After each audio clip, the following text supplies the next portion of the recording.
Line of action.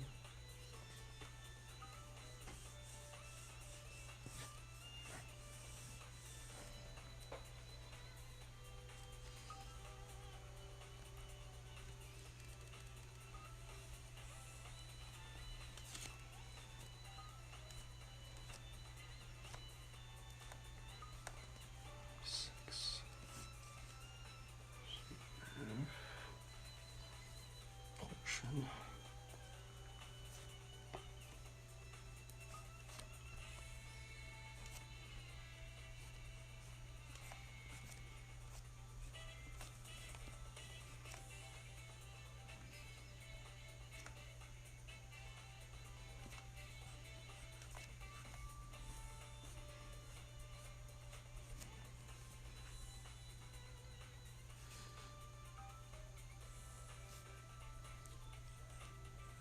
Holy Toledo. Let's see here. What in the... Welcome, everybody. We're drawing a cheesy character. I don't know what I'm going to draw right now, so... Actually, I kind of do know what I'm going to draw, but...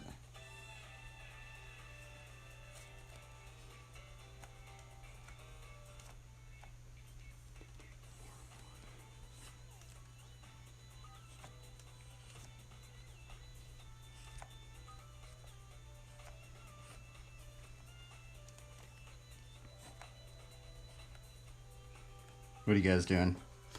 Are you guys doing good today? Let's see here. Holy moly, you guys are... Holy moly, there's so many people. Yeah, I've been riding lately. I have been able to ride again.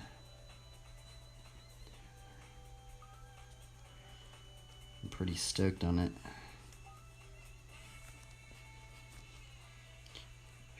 Have you guys been doing some good Bible studies? Hopefully you guys have been motivated to keep in the Word. The good Word of God, right?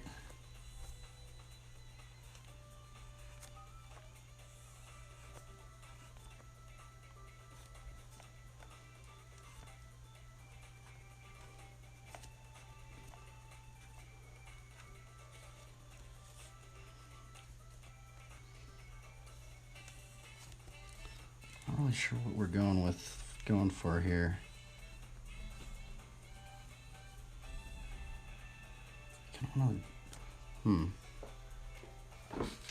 Let's see, I need to actually bring the chat over here. Holy moly, look at all, dude, let's see here. Went over Revelation 20 today, interesting. There's this weird part in Revelation 16 about some sort of angel that pours his bowl on the sun. It's a very strange one. I think it's like Revelations like 16:5 or something like that.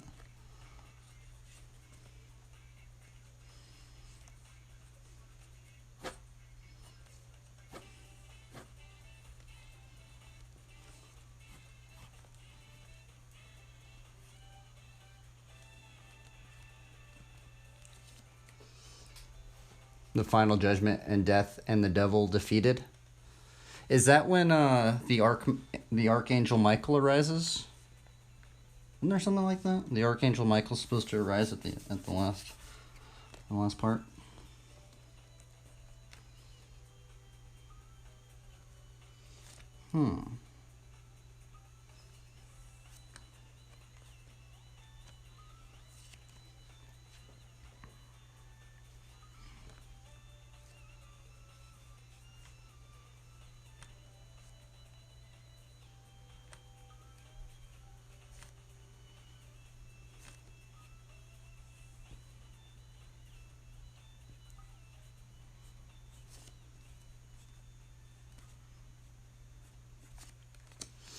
Let's see here.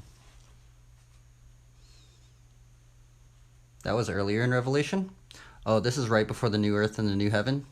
Revelation's a very interesting book. You know, what I find very interesting about Revelations is that it's written in this very interesting style, right?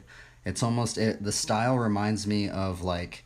You know, it's weird because like how the Bible's written by so many different people. You know, I feel like when we get into Revelations, like it's almost like this there's like roots, so many roots that go back into the Old Testament because there's so many like, you know, prophecies from the Old Testament that go into Revelations. It's very, very interesting. It's super interesting, actually.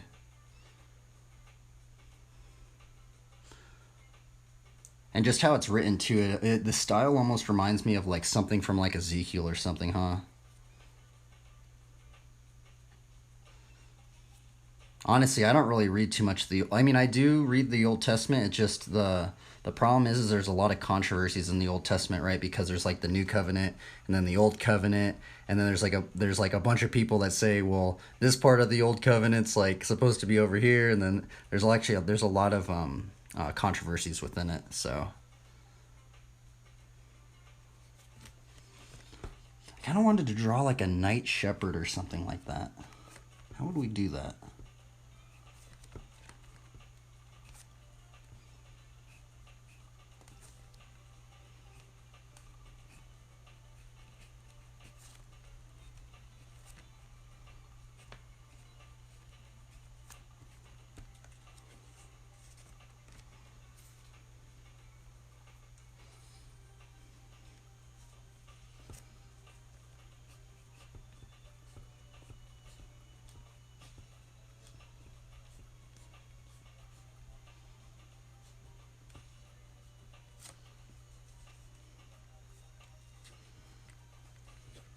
So right now I'm just doing the general figure. I generally use a colored pencil, and then we're just getting our. So there's actually a line of action right here, which is generally the spine of the figure or animal, or most mammals and things just have a line of action. And then from the line of action, we did our three movable masses, which is the head, the torso, and the pelvis. And then we did the proportional guide, which it's a rough proportional guide. And we're just kind of just roughing it out. And we're gonna try and draw some. Right now, I really don't know. I mean, it's some sort of shepherd thing, but we might just do some sort of like knight character, knight shepherd, or something like that.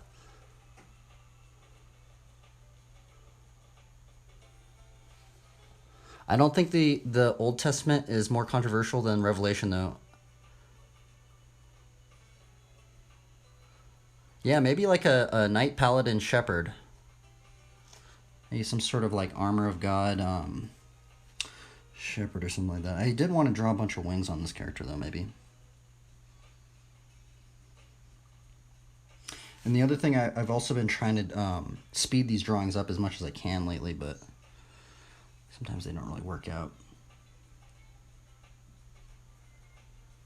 Let me put some different music on. We need some different music. Let me put this music on.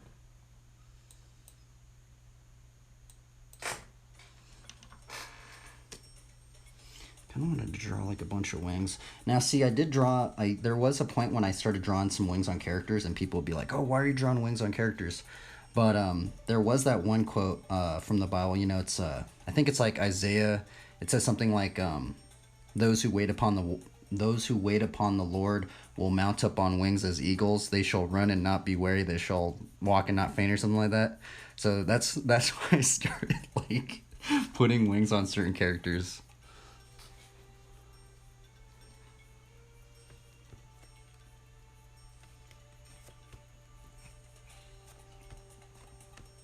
We will do that.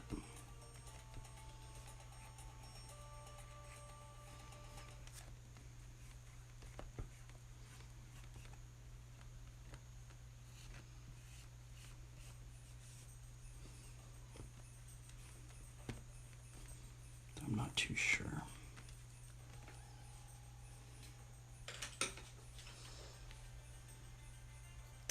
Yeah, Isaiah 40:31.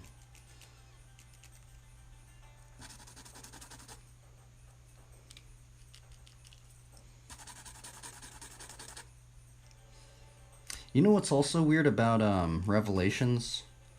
Thinking about it, is like the Archangel Michael. Now I actually have seen some gnarly paintings of Archangel Michael, and yesterday I was actually gonna draw. You know, like those Chris swords, you know, like the Chris daggers, they kind of look like, they're kind of like wavy. It's crazy because like I've seen some depictions of Michael and he has instead of like a Chris dagger where it's all wavy, he has like a Chris sword. And I'm like, what in the world? Things looks gnarly. Like I've never really like seen too many things kind of like that.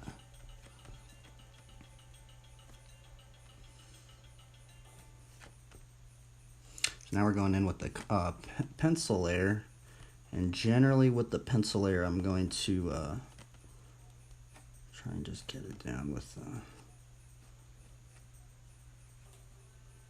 but lately what I used to do is I used to actually do the pencil layer and I used to just pencil it all in.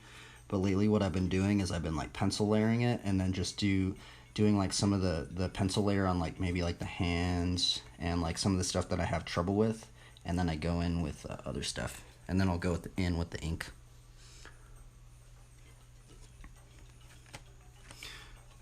What are you guys' favorite parts in Revelations? It's a very interesting book. Very interesting book, isn't it?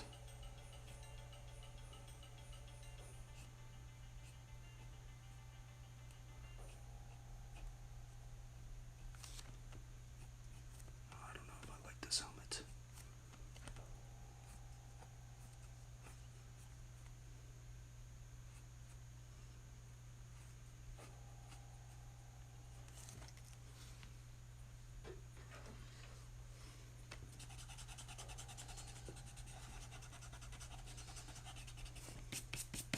I want to do like a winged helmet.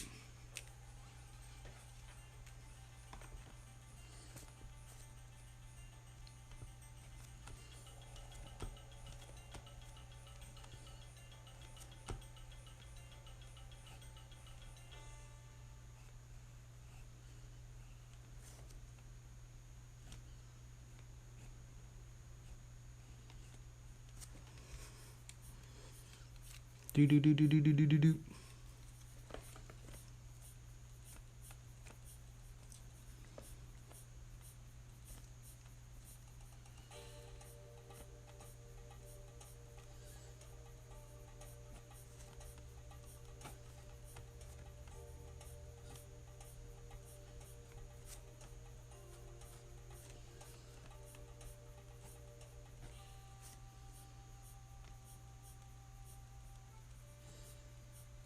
I'm doing a helmet on this character, by the way, because it's way easier.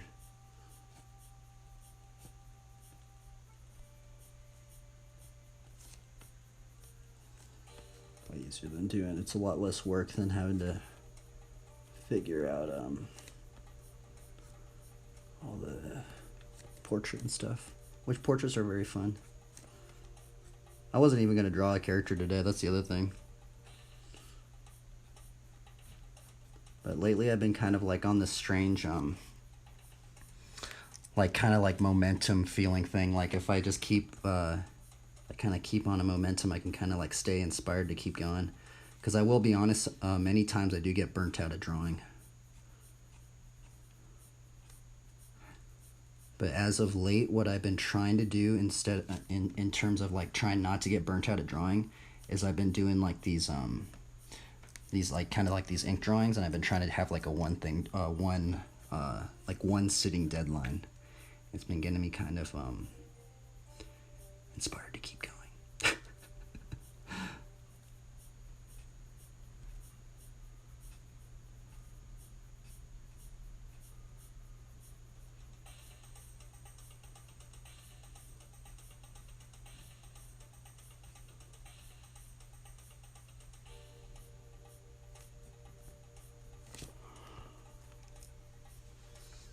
It's kind of like playing like an RPG game, you know, like how you get armor and stuff like that. You know, that's what kind of like drawing these characters kind of feels like for me. Just kind of like, oh, let's just try and just armor this guy out or something right then. Yeah, the momentum. That's the other thing, but sometimes, like, especially the way I've been drawing lately, like a lot of these things don't turn out, you know, the way I would really want them, but especially once we get into the inking layer.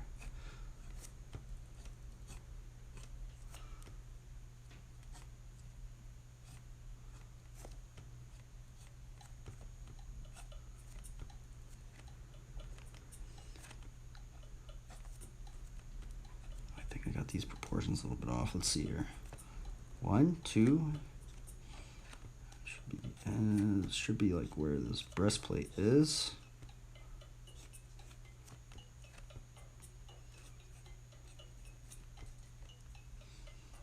One, two. So a big indicator for some of these proportions is definitely the 5.5. That's the end of the kneecap. That's one I always try and remember.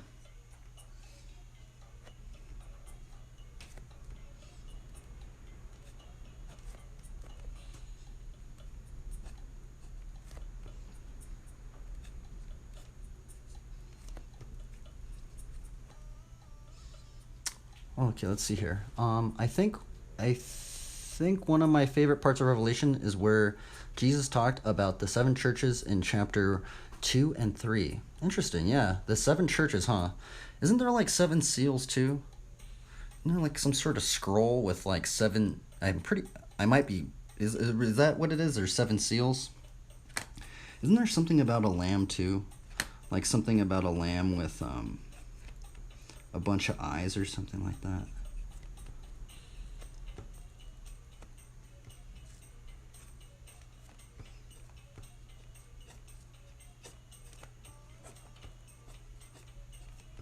Lately what I've been doing too is see how I did this, like there's this the pelvis, and like there's like that block for the pelvis.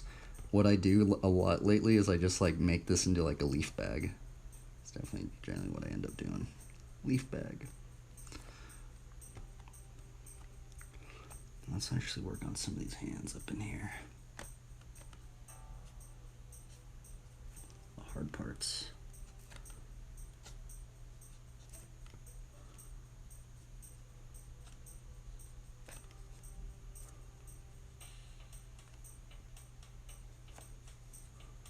Think about these arcs. This character's kind of cheesy, by the way. Let's see here. Then one of the elders said to me, "Do not weep. See, the Lion of the tribe of Judah, the Root of David, has triumphed. He is able to open the scroll and its 7 seals." Yes, it's very interesting, huh? And isn't from like the 7 seals, that's where the 4 horsemen stem from? You know what's also weird about the 4 horsemen is it talks about the 4 living creatures. So there's like if you read like the chapter of Revelation 6, right? There's this part where it goes into like the 4 horsemen, and what's weird is it talks about like the 4 living creatures. It's very strange, actually.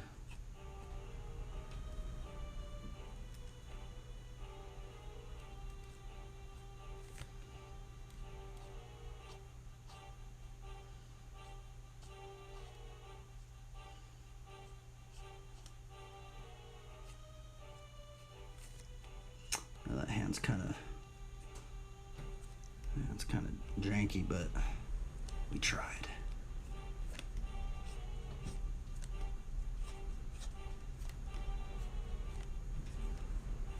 I think we're gonna put like a sword or something right here. Kind of like, you know, like in the armor of God where it says like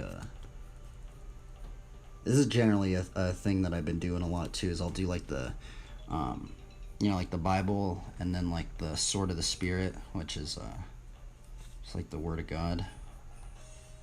Generally, I've been doing that a lot lately.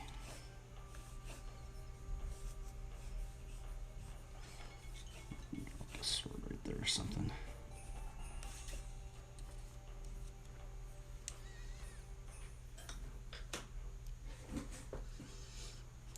Let's see here. Then I saw a lamb looking as if it had been slain, standing in the center of the throne, encircled by the 4 living creatures and the elders.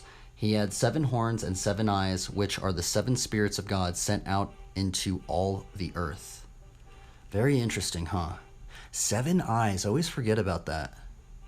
Wow. Huh. It's weird because I don't really see too many depictions of that, huh? It's a very intriguing part of the scriptures.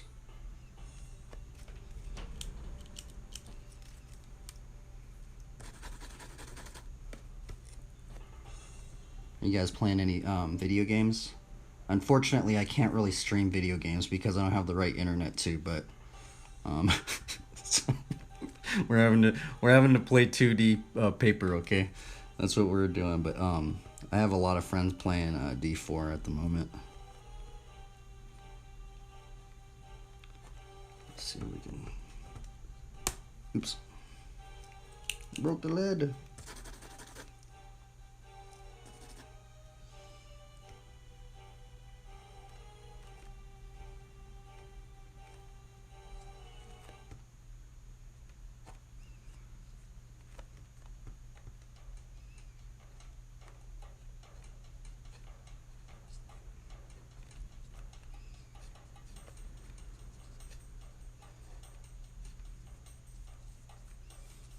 This character's starting to come to fruition a little bit. I can kind of start seeing it a little bit. Sometimes it's kind of like frustrating in the beginning. Like I don't know what I'm even doing. Also, like I'm not sure about these wings because I kind of wanted to put like maybe some like drapery right here. I mean, I guess like the wings could maybe be like not attached onto the character, you know? Maybe it could be like ethereal wings. Let's see here. Take the helmet of salvation and the sword of the Spirit, which is the word of God. Very true, yes. I think I saw one depiction in a Lego Bible. Wow, a Lego Bible. What in the... they have a Lego Bible? What in the... I've never even heard of that. And it was so visually off-putting that I suddenly understood why most people don't try to make such depictions of the Lamb. You know what's also really... I know this sounds really bizarre, but, you know, like, it's kind of strange because, like, if you kind of study up on some, like, Christian artwork, what's weird, what's very, very strange is, like, you know, like, the really spooky depictions of, like, hell and demons and, you know, there's all these people, like, all these, like, demonic stuff. What's very, very strange, if you look at some of those artists, is that they were actually believers that painted those things. And I go, what in the world? There was a believer and they painted this gnarly, gnarly depiction of like all these demons and stuff. And I'm like, bro, that's insane. Like, and it's like really weird because, you know, like you go into most churches and it's probably like the last thing you think you would see is like a painting or something like that. But I don't know, I guess back in the day, that's what some of those artists were doing. I have no way. I don't know why, but like I guess that's what they were doing at the back then.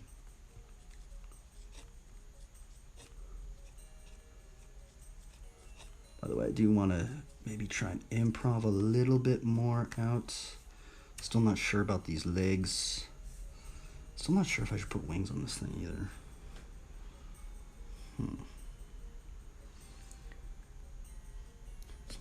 Maybe we should put like some drapery. Should we put drapery on this character? I was kind of thinking like maybe putting like a cloak. There actually is this thing that there's this part, I think it's actually somewhere in the Old Testament, I'm pretty sure, something about a cloak of zeal.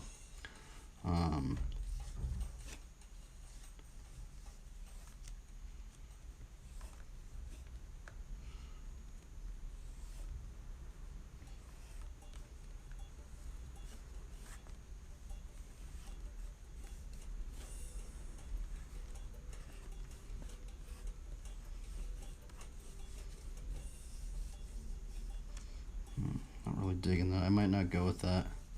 By the way, I like to use a really blended pencil.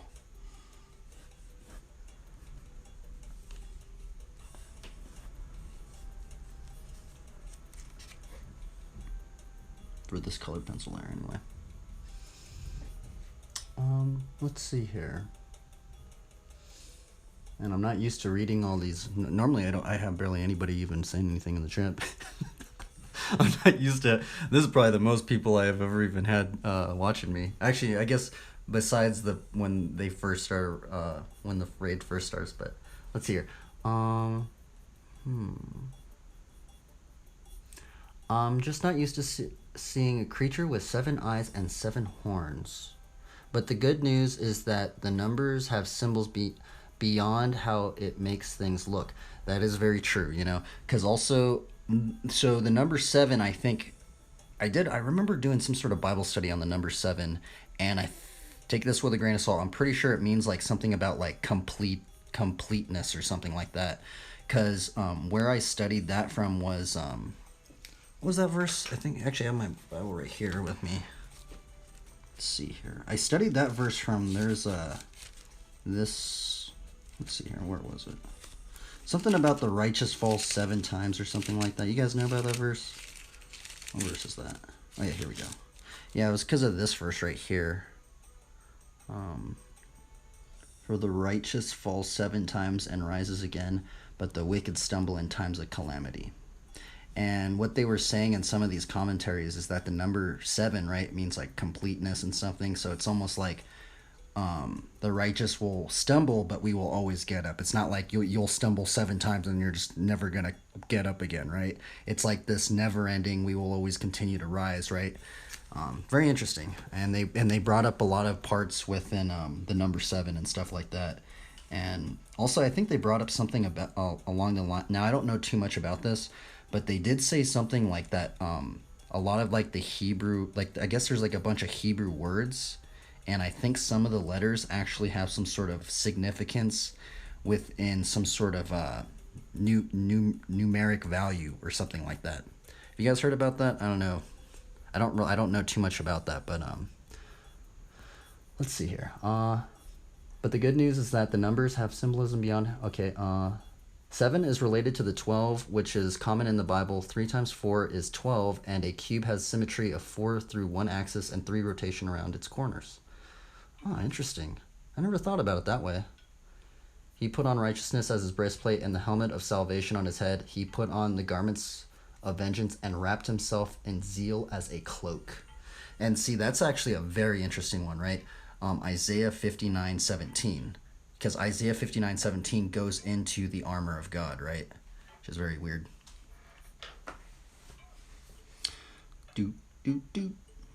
Okay, let's see here. I kind of maybe should put the sword maybe right here or something. I didn't know about this character, everybody.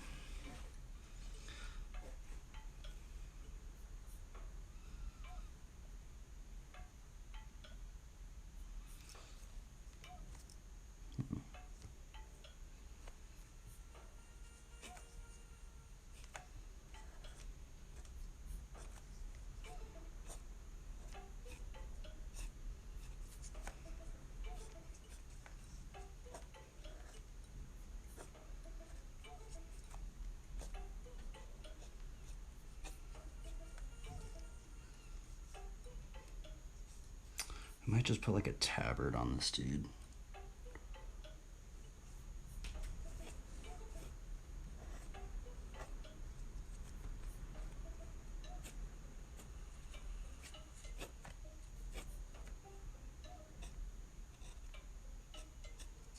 I think we're ready to kind of ink this out. We might put some crosses everywhere. Yeah, I think we're about ready.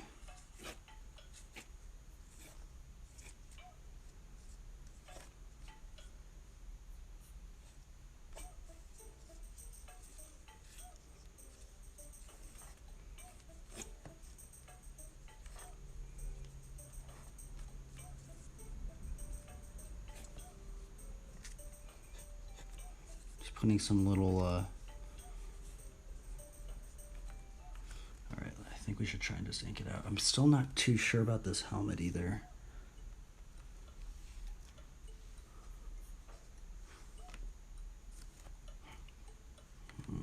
Guess let's see what this, let's give it a little whirl to see what this wing would look like.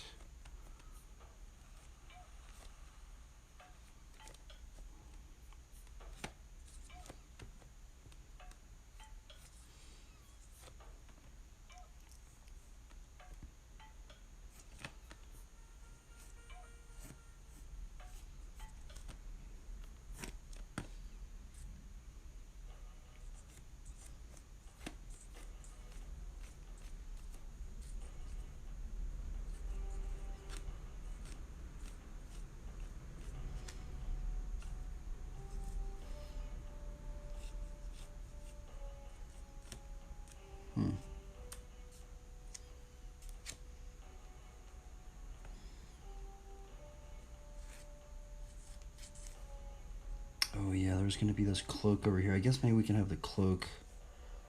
Maybe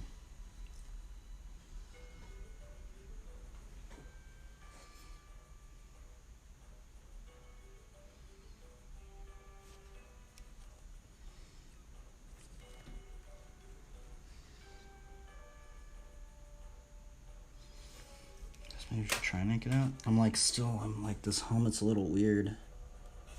Maybe we could go for it. See, maybe I think this bottom part of this helmet's a little off.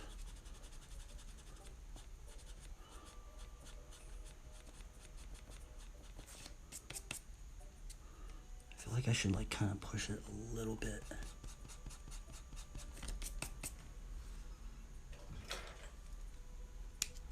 Uptime? What does uptime mean?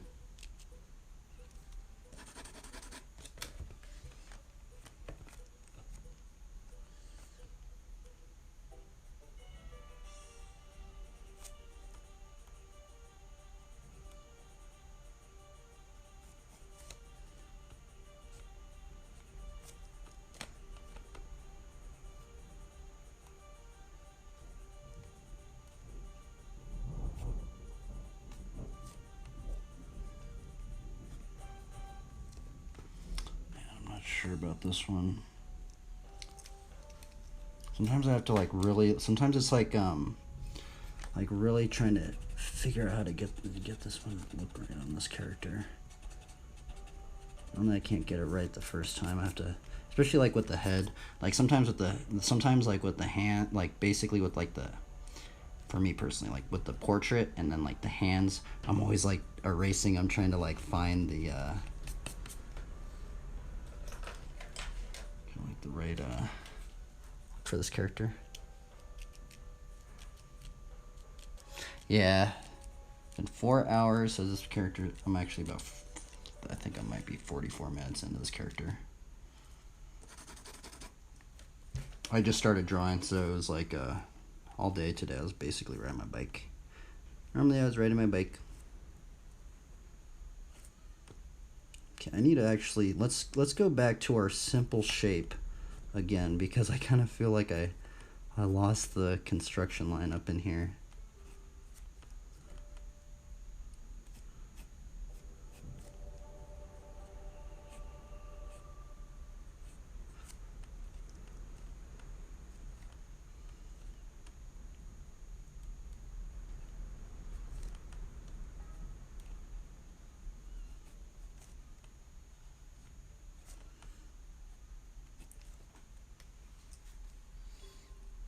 I cannot get this character right. This helmet looks wonky. Sometimes what I'll do too is I'll go over with a lightbox layer and kind of get with the gesture again, kind of go for it. I honestly think I might have like got some of these proportions wrong.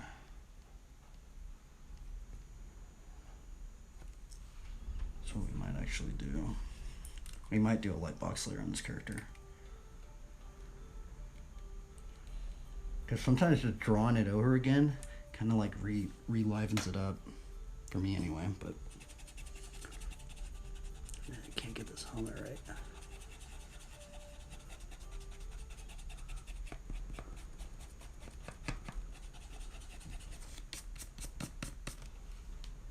This is how it is though. I'm gonna find it. It's almost like finding like an RPG item, right?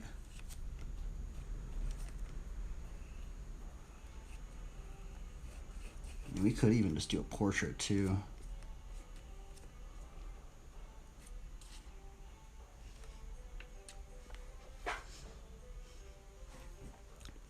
Peace out, guys. Peace out, Jim. Have a good one.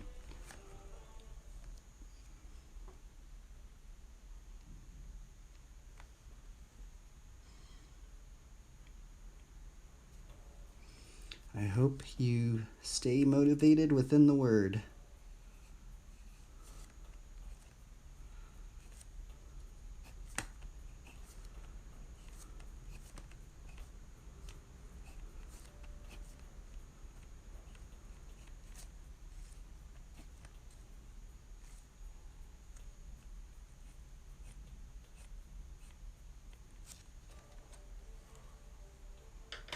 We could even just do a portrait up in here, maybe.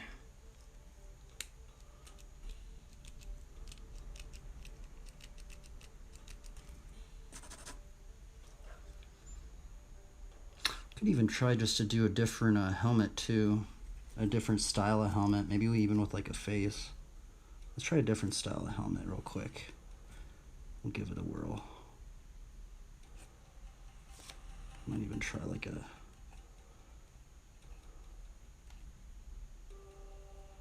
I could try a portrait up on here.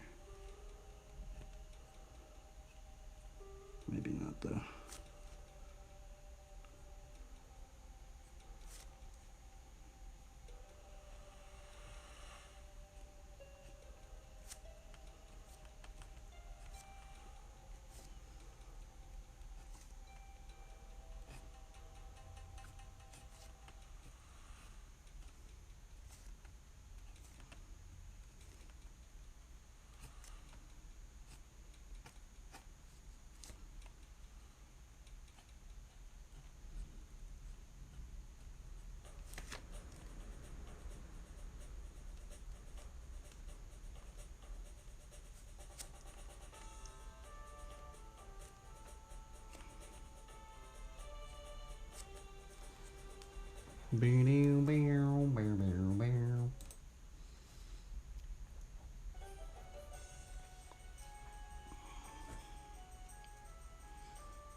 I think I'm gonna lightbox this character.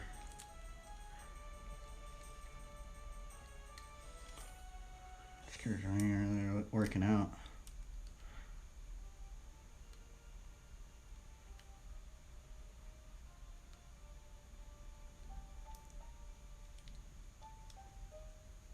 Yeah, let's lightbox it.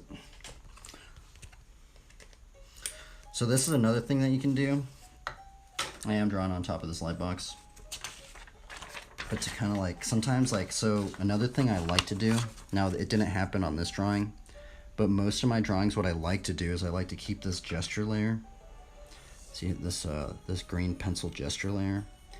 For some reason, if I get this gesture layer wrong a little bit, it kind of like affects like the, I don't know, it just affects so much stuff about the rest of the drawing. And sometimes like just redrawing the gesture layer really just kind of just changes a whole bunch of stuff up. If I draw slower, I get hypnotized by my own hand movements, and it's very relaxing. This one, I'm kind of just trying to speed run this one. I turn this light off. I haven't used the lightbox in a while, but I'll turn it on. Let's see if we can get this gesture up in here. Okay, let's see.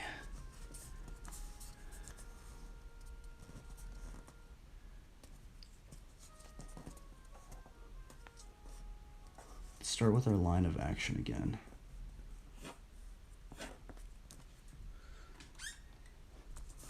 All right, line of action. Let's do our...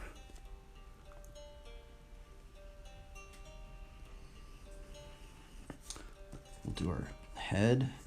Let's get our proportional guide now. From the head, we'll do 7.5, 2, 3, 5, 6, 7, 7.5. So we're kind of just restarting. We're kind of rebuilding this. I think I rushed it. Sometimes if I rush this this 3 immovable mass layer, I kind of, that's what kind of happened on that underdrawn right here. Okay, so let's go with our torso now.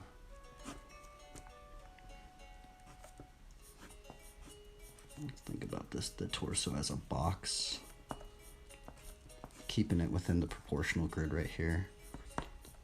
4 should be almost kind of like the pelvis, so we'll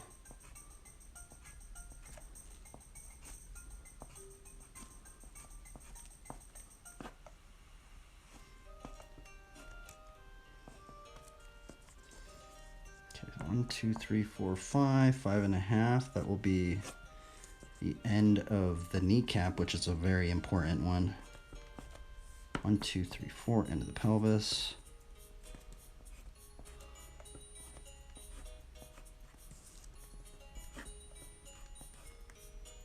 And it's weird because like if you redraw something like this, because you know like I didn't really change much stuff on here honestly, right? But like for some reason, I don't know what it is, it can like completely transform a drawing for me. Like just something about it, like it kind of just like sometimes I get like caught up in the pencil layer and it gets like really stiff for some reason. But sometimes if I do this gesture layer, for some reason it just like, I don't know, does something sometimes for me. Gotta get some of these form lines up in here. Okay, let's see if we can redo this thing up in here.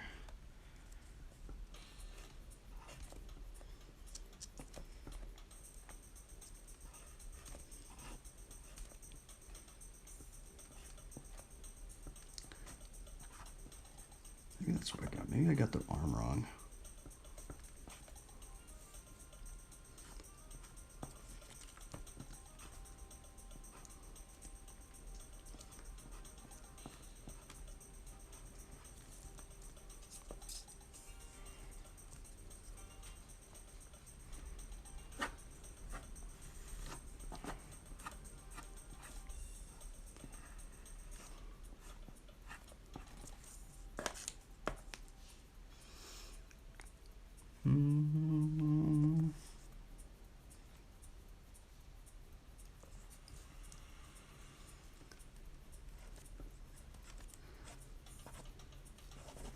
And then with like the arms, see how like these arms are, I remember, I think it's like in Loomis or something, but there is this figure drawing book that like kind of taught in like these arcs. So like see how like this, if you can only imagine like there's this elbow right here.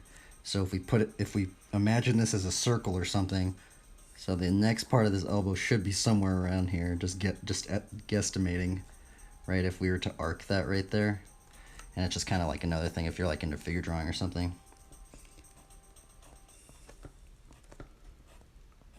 But the figure drawing people that I studied was Bridgman, and Bridgman did study.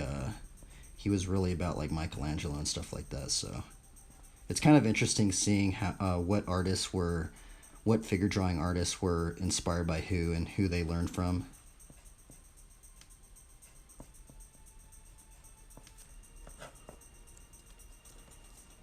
Okay, I think this one might be working out a little bit better.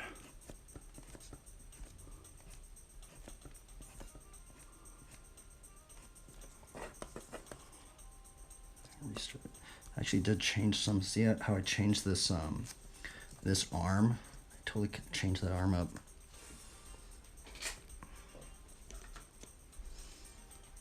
And it's weird because that's what happens with the gesture layer. I don't know why the gesture layer changes so many things up, but it does. Just redrawing something, like it just changes so many things up, even if it's very minute. Like see how I even see this like leg right here? I even like shifted it just a little bit more because it kind of made it a little bit more balanced. And there was something about which Bridgman goes into, right? And there's something about like how he I remember like reading something about how he started figure drawing, right? And how he would start figures. And so he starts with the line of action a lot, does the proportional grid. And then how he builds it up is he generally starts with the leg, or he does the 3 immovable masses. He generally, with all his figures, he'll start with the line of action, 3 immovable masses, which is the head, the torso, and the pelvis. From after that, then he'll work on the legs, and he says it's like a building or something, so like it should be like balanced or something like that, right? Balanced with the line of action. So there should be like enough weight to kind of like it's like a building. It probably doesn't make any sense, but that's what he was talking about, of how he would like construct a figure or something like that. That probably doesn't really make much sense at all, but it is interesting though.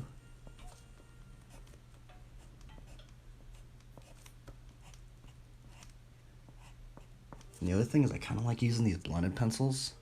Like see this pencil right here? Like I barely even like, I just kind of sharpen this with like a razor blade or like a knife.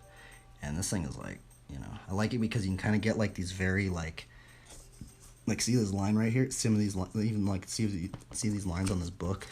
How it's like it gets like really thick and then you can get like a really skinny line. I kind of like that because it kind of puts some oomph into things. Okay, let's see here.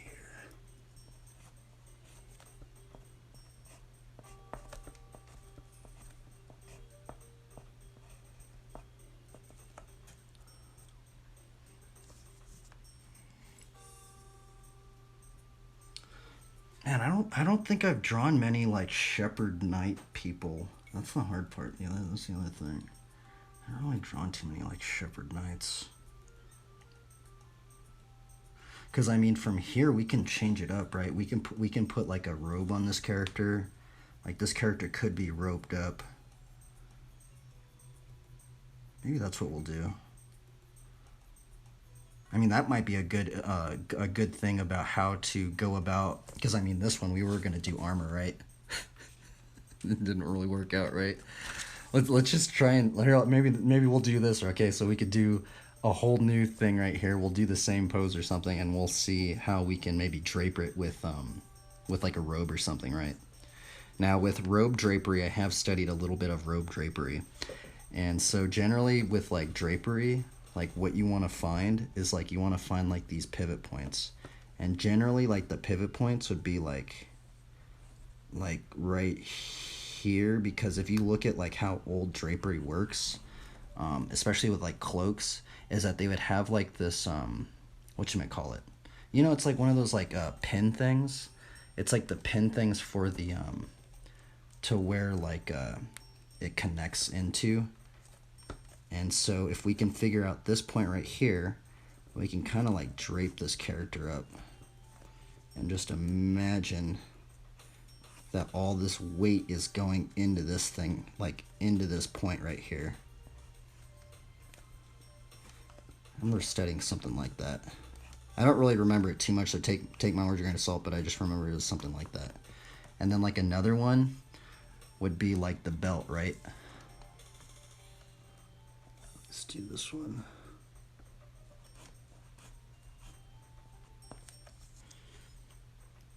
And so the cloaks that I studied at the time were they were like these wool. It was almost like this giant wool blanket, right? There's actually, now I think about it, there's actually there's a lot of interesting things with the shepherd and how they had the cloaks. And there was actually one person, and he made this thing like, because some of the shepherd crooks used to have like a staff. They used to have like a little hook thing right there, right? You used to like go up and then hook in, and they actually used to carry like a little light right there, like a little lamp. And what was weird is I saw this one illustration, and they took this wool, the wool robe, and they would put their shepherd staff into the ground like this, and then they take off their cloak, and then you can make a tent like out of their cloak. It's really interesting. Yeah, it was like a clasp, some sort of clasp. Okay, so right here, let's see. So I remember like the cloak would go over here, it'd go behind the arm, and then it'd like go into this next pivot point, right? So we have this first pivot point right here, and then how the cloak would be, it was like it would go around behind the person and then go inside this next belt part. And then from this belt part, that's where that cloak part would be right there.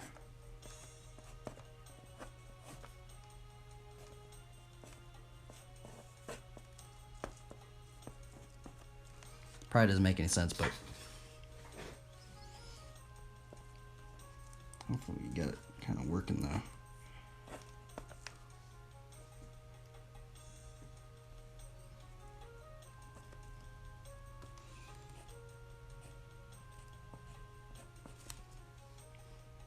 Still not sure. Should we do a helmet or something, or should we actually try and...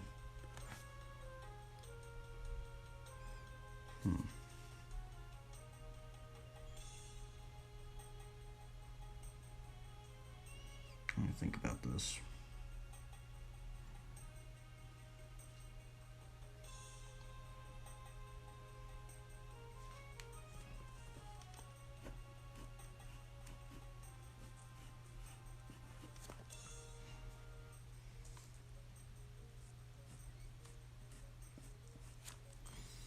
Because we could try and do like armor on this. I'm like wondering, like, should I put like a shoulder pad or something on there? Or should I just have this like guy as like a normal shepherd? But I've already drawn like normal shepherds.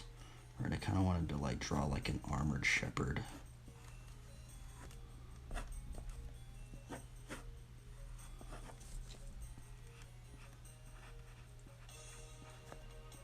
Have his staff like growing. He has like a growing staff. What this would be? We were gonna do like the sword of the spirit. I actually wanted to push the sword a little bit out a little bit more.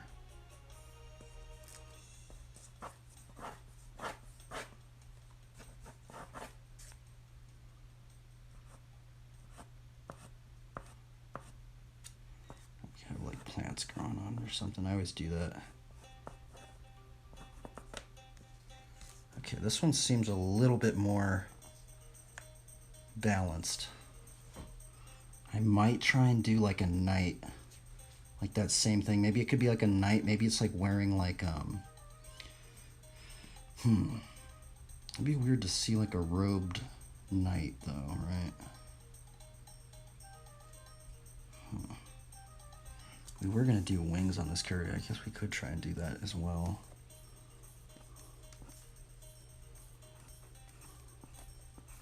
Let's just give it a whirl. Probably might not do it, but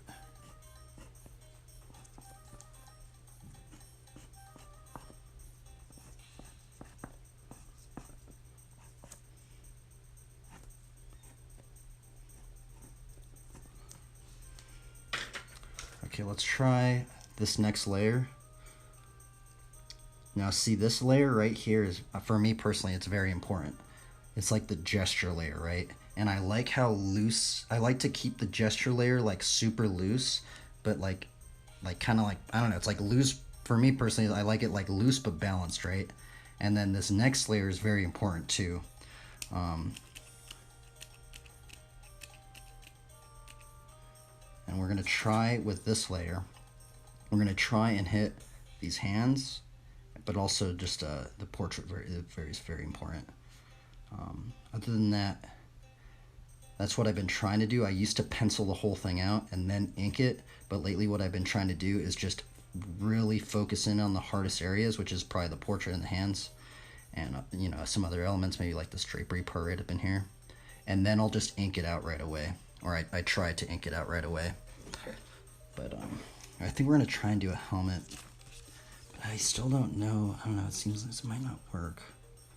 Might look weird. Let's see if we can.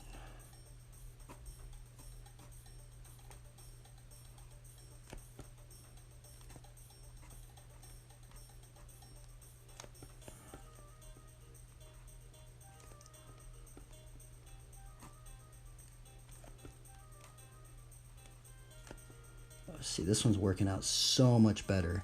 See how like just redrawing it and then just getting the proportions down, like dude, it just like totally transformed this drawing, even though I'm almost doing the same concept as I did with the first layer that I did. But sometimes just redrawing something just totally changes it for some reason. I don't know why, just like that. I'm gonna do like a winged helmet. I guess it'll be like a paladin cleric class.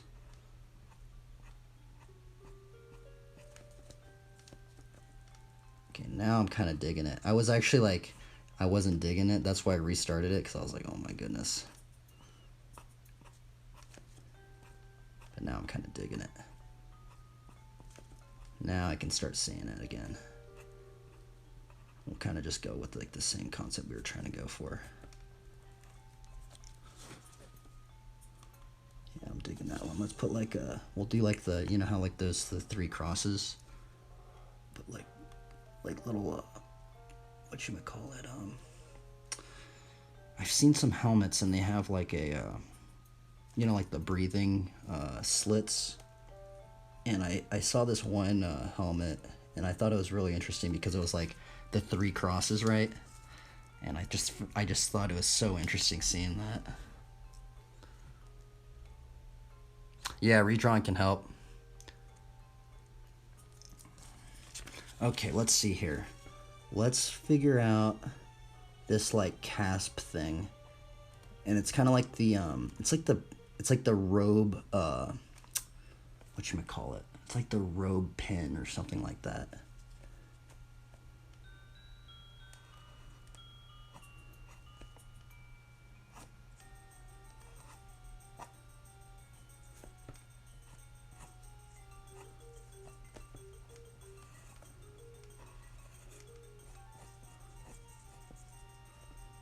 So this drapery is definitely a very important part.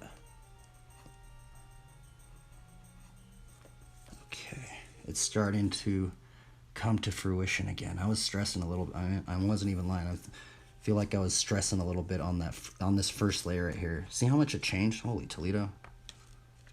But still the same concept basically. Like how we've left some of the stuff that's kind of similar, but we changed a little bit of stuff, right? It's like a. This one's, it just feels way more balanced and sturdy, which we're going for. And so now I'm having a little bit of difficulty because I don't think I've really drawn a character wearing a robe, but then having armor underneath it, right?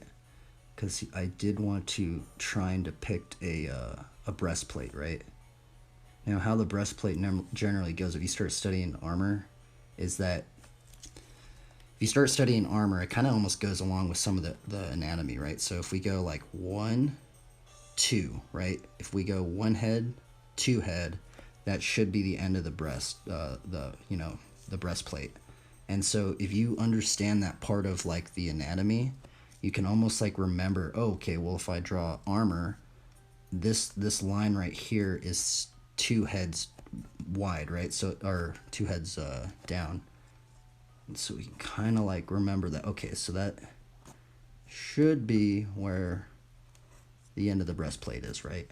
And then how the breastplate goes, generally if you study some armor, is the breastplate goes like, has like this part right here for like the abdomen, and generally they'll have like plates right here, so it kind of like moves. And then this goes over the shoulder like this, and then how it connects is sometimes they have a straps right there. Probably doesn't make any sense, but like if you start studying some armor, that's how armor kind of works. And that's the other interesting thing is like once you start studying like some parts of like figure drawing, it really like puts in this whole new way of going about seeing how things actually work, right? Like seeing how like the robe works, seeing how like the armor is. I don't know, it's kind of weird. Okay, let's see here. I might, instead of like, so we might, I see, because like generally I would have just put like a big shoulder piece right here, right? Like in most RPG games, I think a lot of people like getting that shoulder armor, right? Well, I like getting the shoulder armor. But I think what we're going to do is we're going to have a little bit of a mixture of armor. We're going to have plate mail, but we're also going to have some, maybe like some chain mail.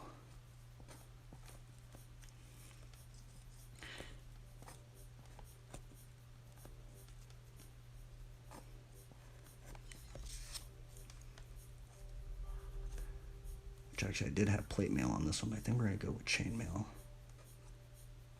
Yeah. Put some little indications right there. Okay, so I think I need to work on these hands. Sometimes I get a little carried away. So I think I'm going to pencil in this, and then hopefully I can just go right into inking, and maybe we can bang it out. And what's crazy is that there are some artists, and they don't even do any of these layers. They go straight into inking. It's crazy, bro. I'm like, bro, dude. They do all there's some artists that do all this stuff in their head. And I'm like, holy Toledo. Like, it's gnarly. I can't do that. Like, I have to do the underlayer. I have to do the construction layer. I have to do the proportional grid. I have to do the line of action.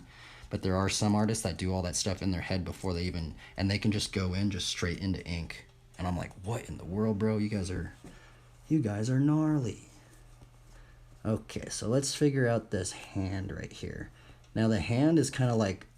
If you can Now this is just from general like figure drawing books, right?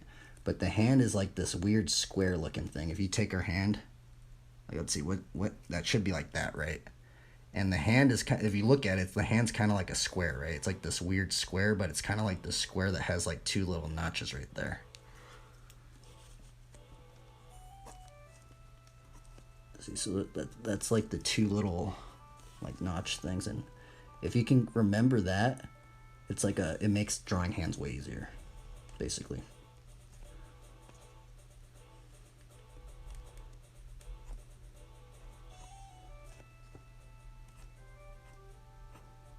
But I'm not very good at drawing hands either. Oh, I'm not like crazy good at drawing hands. I generally just draw like enough to where you can kind of tell it's a hand, but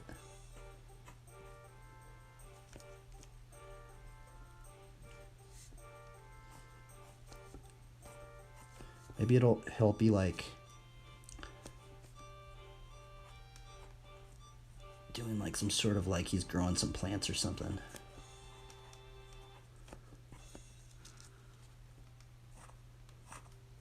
From like the seed, which is the word of God or something like that. Right? Little seed right here.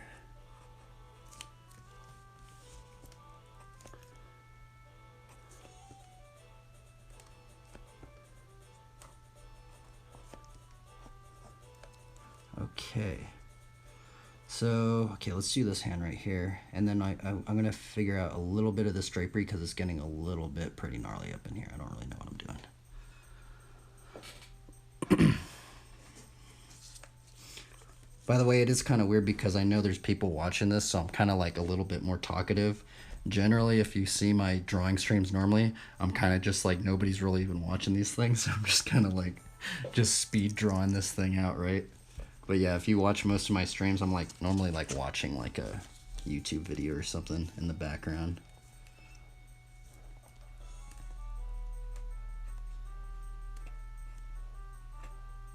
But the other thing that's I find very interesting about streaming is that streaming kind of gets me to do things. It's kind of weird. Like it gets me like more focused, right? Because like generally if I'm not streaming, like I could just be like on my phone or something, right? Like I'd just be like scrolling on my phone, just like, you know, like, but since there's actually like people in here, I'm like, oh, I gotta grind this out or something like that, right? So, and even if there's not even anybody watching, right? I always just feel that way. So if you're out there and you want to be more productive, maybe start streaming. I've heard this from other streamers too, that it's actually made them more productive because it just kind of like gets you to do things, even if nobody's watching you, right? But there is that aspect. Okay, let's see here.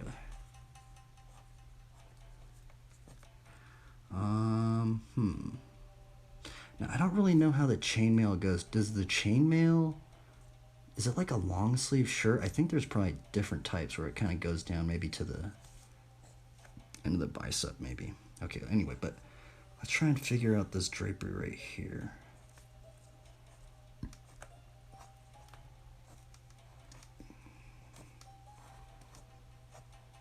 See, this is just, I'm just kind of guessing it right now. But it should not be like that.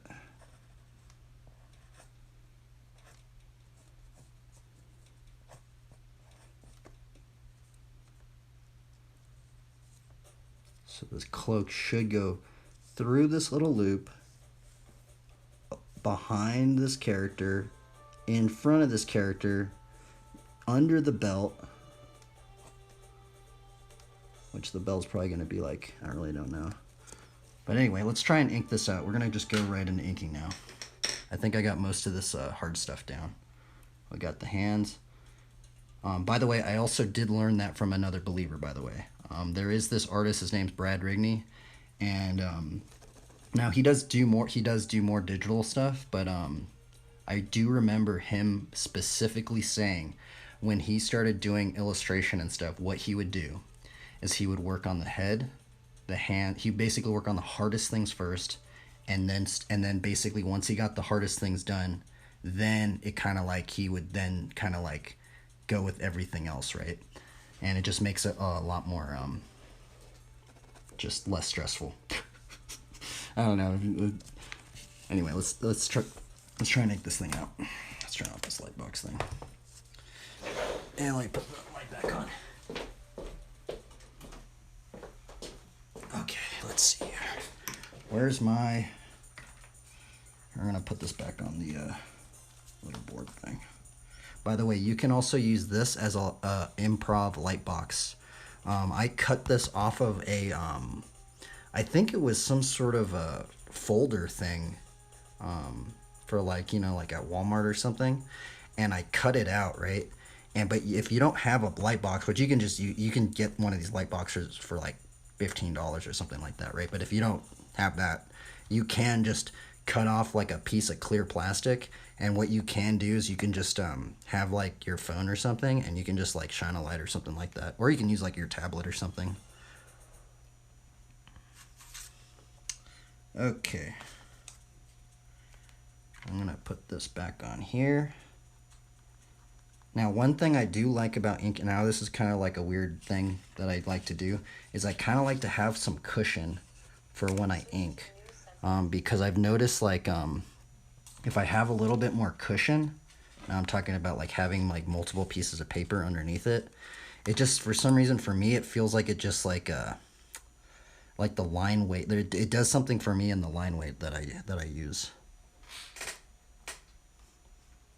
And then this is what I'm using. I'm using a, what is this? This is one of these pens from, what is it? One of these pens are called. I think this is a Micron. No, it's not a Micron. What is it? I forgot what it's called. But it's like one of those, you could just get this at Walmart. But what I did is that, here's the thing, is that, see how I'm using this this colored pencil layer, and then I'm also doing the pencil layer on top? Well, what ends up happening with some of these pens that you start using, especially if you use one of these ballpoint pens, is that these nibs start getting like sometimes it'll start getting clogged up with the colored pencil. And so what I started doing is you can just use the normal pen like this, but if you have all the housing and stuff on it, they start getting clogged up, and then like you can't really draw very good. So what I started doing is I started like removing this cap.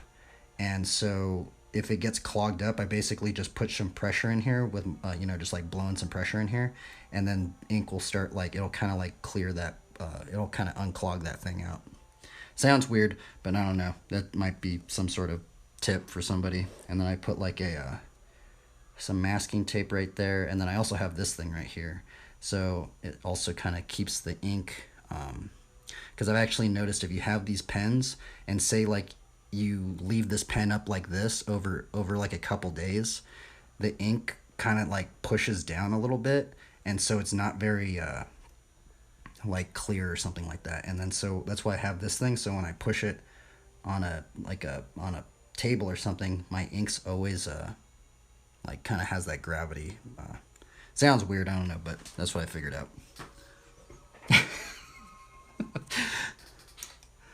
Alright, let's try and ink this thing out. I might get kind of frustrated right now, but inking is a frustrating thing for me.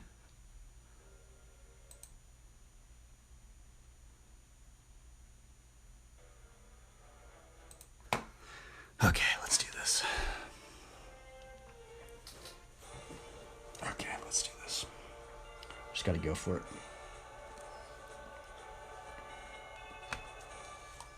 Let me get my, let me get one piece of paper for my hand so I don't smear anything.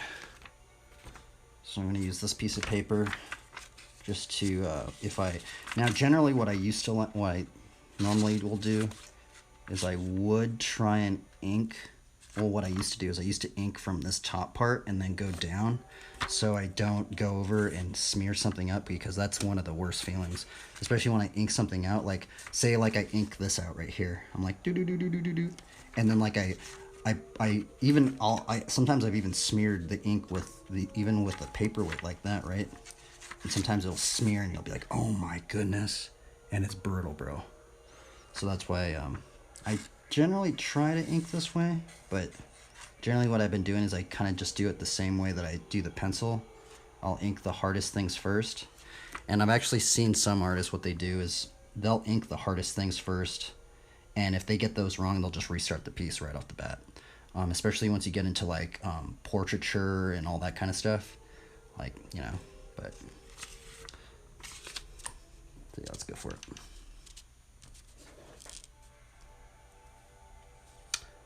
Nice of you to talk through your process to us today. Yeah, it's kind of weird talking through the process.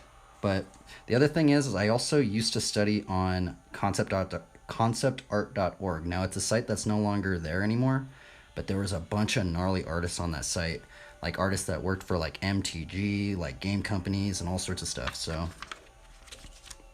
and I used to work heavily in the digital medium, but there was this weird occurrence and my computer got messed up, and then I started just drawing on paper. And ever since then, I just started liking drawing on paper. So we're gonna start working on this head right here, and let's just go for it.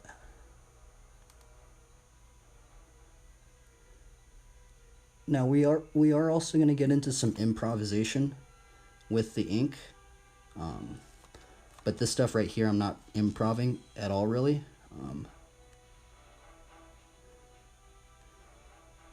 Now the thing is, I'm also really bad at doing the shadow, the major shadows and stuff. Because also, if you were actually going to do a piece without the line work, because I am just doing just the line work, right? In kind of more of like an animation fashion. But if you were maybe doing like a comic, like I guess American style comics, where it's like, you know, how they have like the heavy shadows and stuff. What they would do is they would generally use like a blended pencil like this. And then they would shadow this, figure out the shadow stuff. You know, they'd like, but I'm not good at the shadow stuff. I think it's really hard, especially, I find that one of the hardest things is actually, like coarse shadow work in ink. I think is one of like the hardest things to do. But if you figure how to do that, it makes painting like super fast.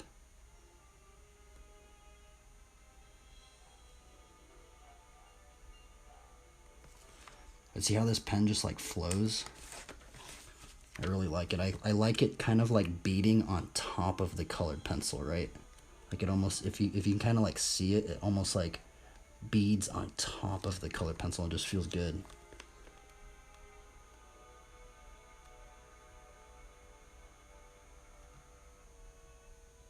Oops. Oh, I totally messed that up. Oh well, can't go back now. See, this is the thing about doing it, by the way, this way, is it gets like frustrating too. But sometimes it's like this weird level of like frustration, but also like relief of like, oh, well, you can't go back. You just gotta like, you just gotta go with it, because that cross right there, I could have done a bit better, but.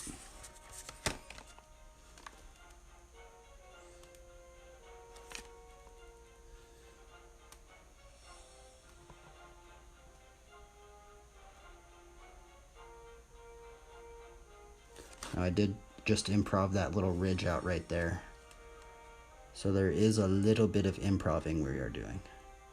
And improving is is improving a line that we haven't established. And that's also like one of the really interesting things about inking is when you do get into that, especially once you start inking where you can't take it back, is the aspect of the improvisation. And I find that very interesting. Let's try and just, I think I might even just improv the other, I might actually do that right up in here. Improv just these little wings up in here. Go for it.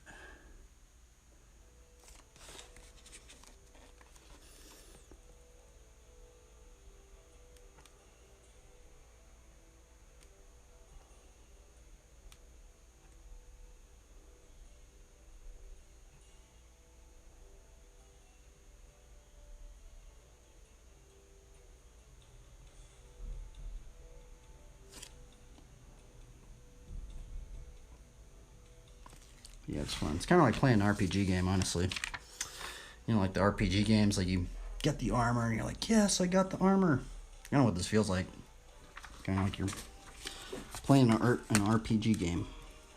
And right now this character is kind of like a, I don't know, what would this be, like a cleric paladin? Yeah, like I guess like a cleric paladin. Just, you know, has the robe, because you don't really see, oh, that's weird. Maybe kind of like a, I remember in Vanilla WoW, the paladins would wear like robes.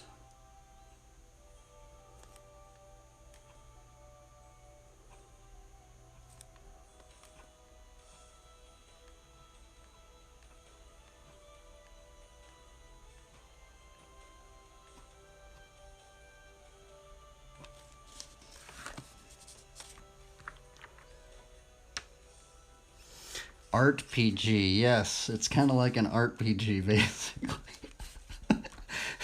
We're like grinding for these armor, the armor. We're trying to obtain this armor set. But the cool thing about this RPG game is we can honor the Lord with it, right? We could put crosses and stuff, because here's the other thing: a lot of game companies nowadays, they do not like using crosses because it's controversial. Which, here's the other weird thing. The other weird thing is, if you look back in the 90s, so many game companies and just artists and stuff, they would put like crosses in their characters and stuff like that, right? But as of late, it's been a lot more controversial.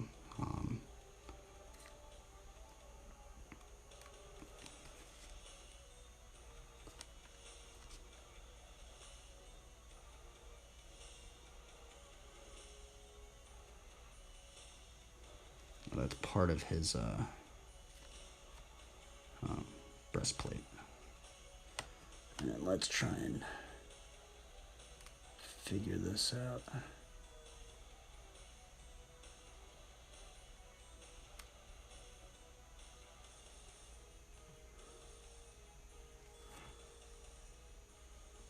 You kind of see I am improvising these little things up in here, but it's kind of, you can't really even notice it.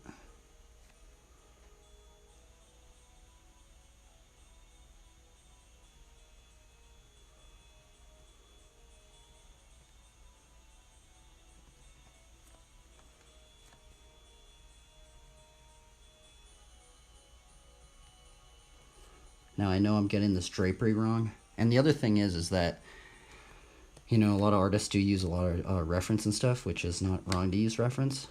But sometimes with deadlines and stuff like that, sometimes you just gotta bang something out. And the thing is that like I have drawn a lot of these kind of almost like symbols already, right? So a lot of this stuff I don't really have to look at reference and stuff, because I've drawn it so many times already. I'm just kind of like, sometimes it's just like finding different combos, right? Like I've never really done this helmet with like the robe, with the staff, right? But I've drawn the staff. I've drawn a helmet similar to this.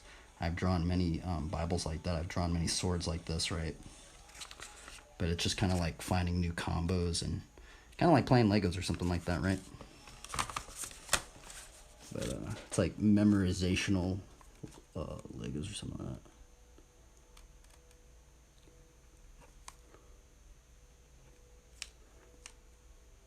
Boop, boop, boop, boop, boop, boop, boop, boop.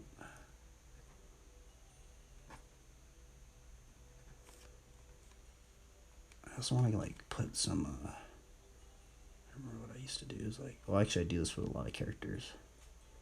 Put kind of like they patch their cloak up. And I kind of like doing like the patch, because like, see how like there's like this little form thing? It kind of like that looks like a tube-ish kind of thing. But you kind of like put this little patch in there and kind of go with that form of the tube. It kind of makes it look like it's like, this is something you can add. That's quick.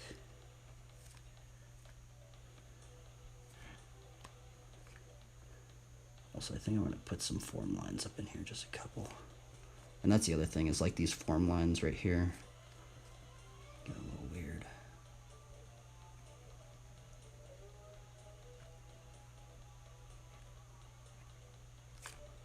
Like that, those three lines right up in there are like little form things.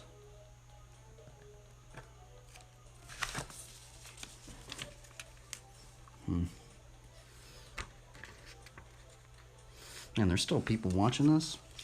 What in the? I'm so used to nobody watching these streams, so it's like weird. It's okay.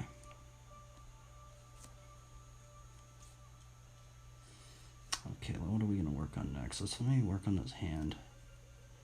Should we work on this breastplate right up in here?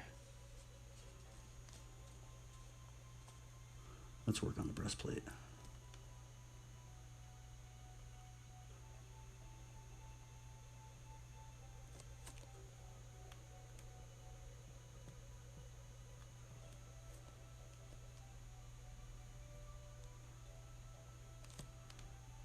Put a little ridge on here. And we are improv-ing this ridge out.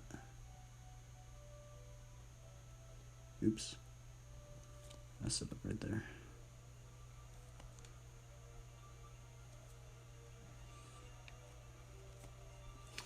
We could put like a cross or something right there.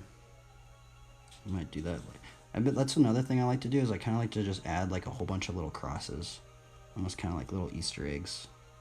Like we can even put this, we can actually even have this guy have like a little cross necklace right here. Like, here, watch, we'll improv this little cross necklace out. It's probably not going to work out, but try it out.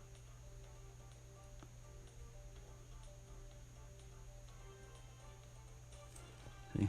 Just a little cross necklace. Alright, let's work on this hand. I'm not sure, should he have like a bracelet or something? Maybe he could have like a buckler. We might add a buckler behind here. Because that, I guess, might go with like the armor god kind of thing. So also so when I do like the drawing like this, I also go back to this layer sometimes. And then also, like, this is like, basically how we're working on this piece of paper is kind of like we're kind of doing it like digital, but we only have like 3 layers, right? We're basically working on one single layer, but we're using three what you might call it, tools or something like that, right? We have this pencil, and these 3 things. And sometimes we can go back and use this one. I also kind of maybe want to add like a shield. Because I know there actually is some verses in the scripture that says something about a buckler. I kind of want to add a buckler right here.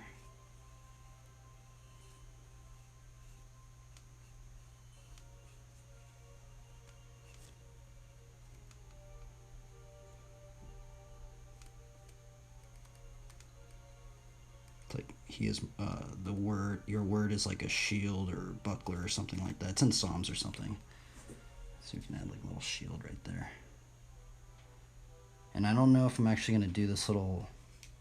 It's kind of weird because you know how I said I was going to do the little growing plant thing? I actually think I'm going to scrap that. And it's kind of weird because this little line right here, that line right there, just reminded me of like one of those, you know, like when you see the shield and it has like that strap thing right there, it kind of just reminded me of one of those. So we're actually going to scrap this part.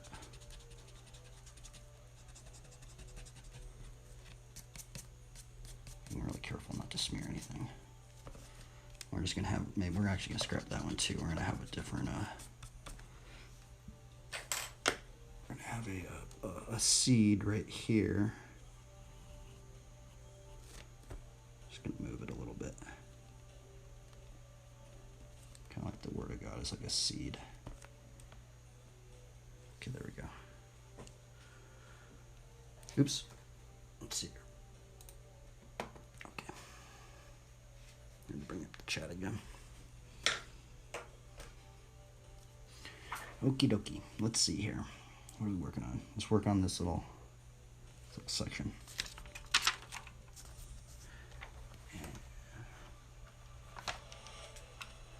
Turn some music up. I'm trying to work on this hand. I know this hand's going to be frustrating.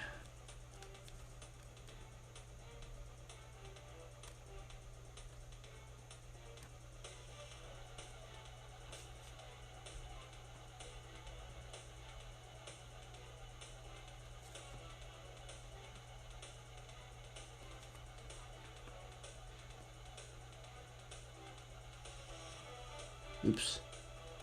See, that's the other thing, is like, you just end up messing up, you just gotta kind of go with it. Right there, just messed it up right there.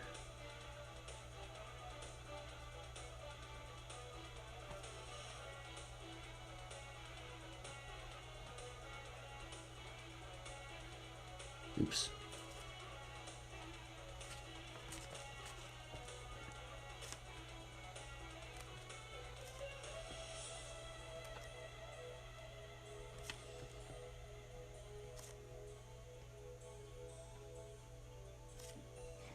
Kind of worked out a little bit.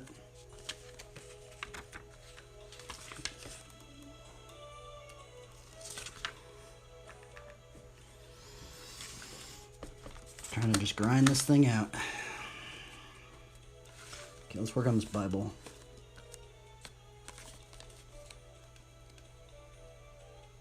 And we are going to improv this out. See, this is one that we didn't pencil in. But this is, you know, I don't... The thing that I figured out was that I used to pencil this entire thing out, right? And then I got to the point where it was like, I was like, wait a minute. I know how to draw that already, so I can just ink it out. So it's kind of like saves a lot of time, actually.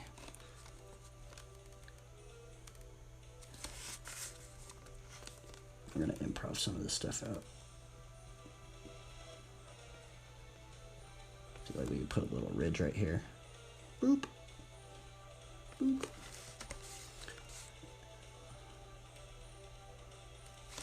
I'm gonna put a little notch in here, like this. Notch, like it's like a well-used Bible.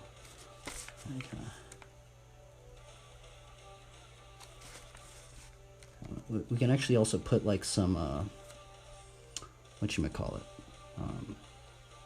What are those things called?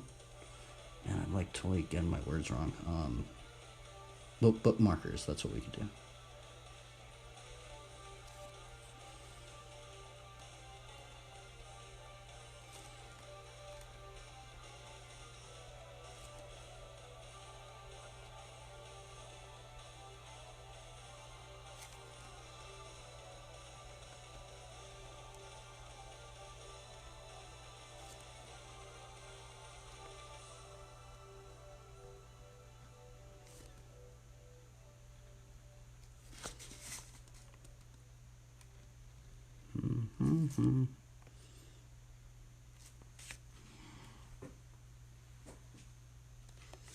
Okie dokie, let's do this one.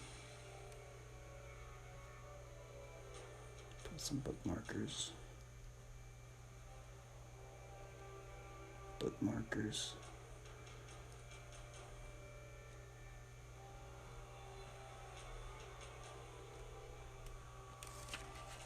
Oops, I totally got that page wrong. Darn. Oh well. And that's the thing about like inking it out. See, I wasn't paying attention. Oh. I mean, I guess we could. Should I put another page right there? Let's just go for it. And then let's do this cross.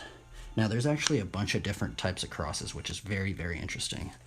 I actually just kind of started looking into the symbology of different types of crosses, but there's so many different types of crosses, and if you look into the lore of why that cross is that cross like that, there's so much lore on different crosses. There's actually this one cross, and I never knew there's like this one cross, and it has like 4 little symbols, and I never knew what it meant, but what it meant was to take the gospel to the 4 corners of the earth. And I was like, what in the world? That's what that means? I never knew that's what it meant. And but if you look up like some of the symbolism for some of the crosses, it's very interesting. I'm just gonna just do a normal cross though. Oops, totally messed it up.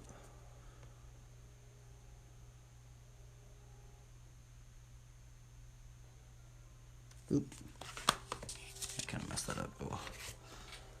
I need to change the song, we need to change the music.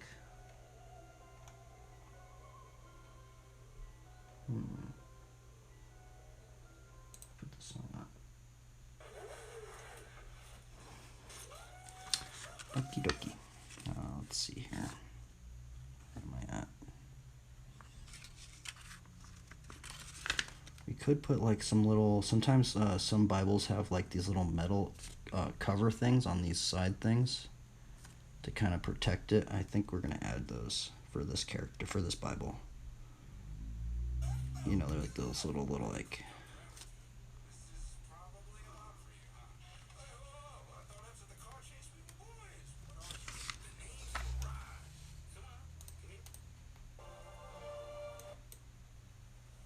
Okay, listen to this. It's like ambience.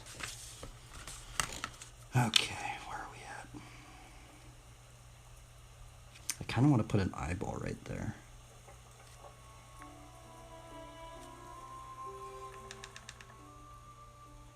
Yeah, we're going to put an eyeball right there. I don't know, should I actually do that, or should I not do that? Because that little line right there almost makes me think about an eyeball, but I don't know if we're going to do that actually.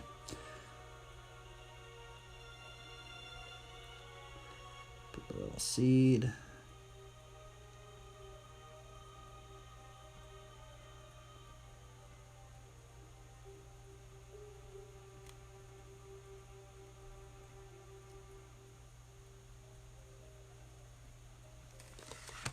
There you go.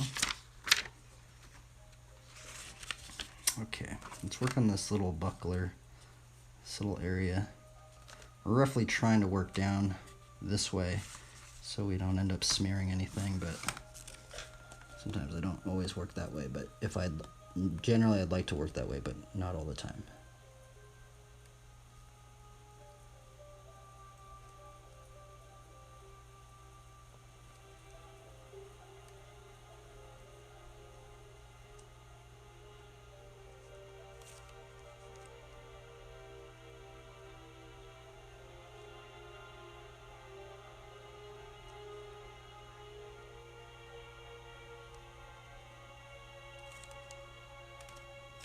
Okay, those are like the little strap things for the shield.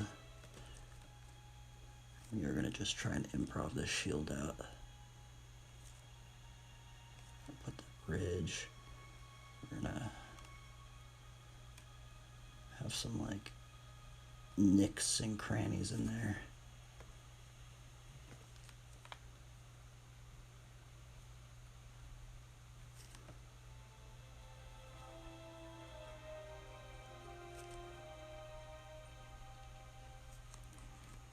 Maybe probably make it out of like wood or something.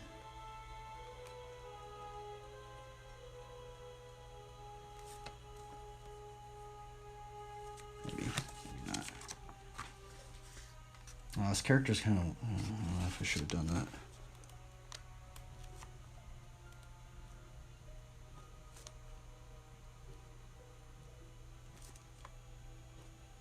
Some form lines. Oh wait, we were gonna put oh darn it, see, and that's the thing right there. We were gonna put chainmail on it and I totally forgot. And that's the thing about inking it out, is it can get kind of frustrating, but sometimes you just gotta go with it.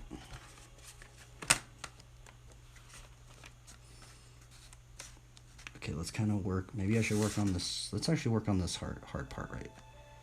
Once we get this little trifecta, head, hands, and everything else is kind of like, you can kind of relax after that. Well, that's what it feels like anyway, but okay, let's work on this hand.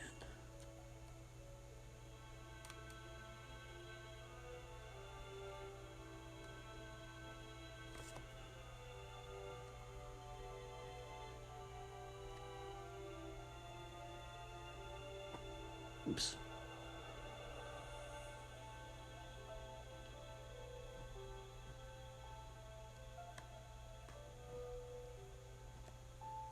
Not about the hand, oh well. 2, 3, 4. Okay.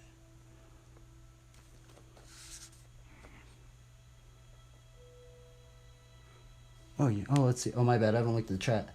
Psalms 91:4. He shall cover you with his feathers, and under his wings you shall take refuge. His truth shall be your shield and buckler. I know, I love that verse. I kind of want to do like I actually used to do. Oh, I have done some. Just because of that verse right there, I have done some characters, and they're actually dual wielding shields. Now the thing is actually I don't. I actually kind of regret putting those little things right there. The little book saver things, because now it's kind of making this area kind of like crowded. Like there's actually a tangent. See how there's like that little tangent? But the thing is I can't go back. But you know, and this is the other thing about working this way is see how like I didn't pencil in that shield. Well, I think if I did pencil in that shield, I probably would have seen that tangent, but I didn't really notice that at the time. Oh, well. We will. It's okay.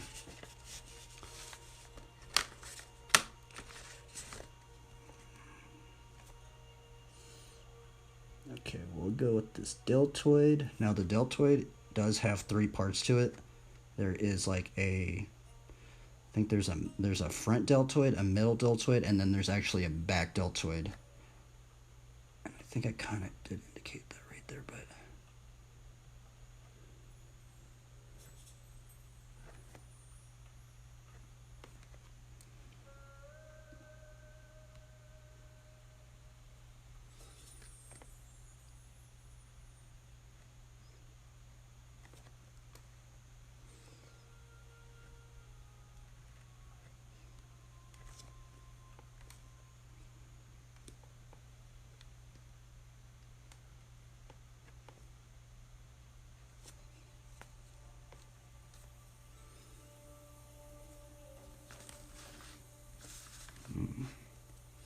I can have like a little bracelet or something on here.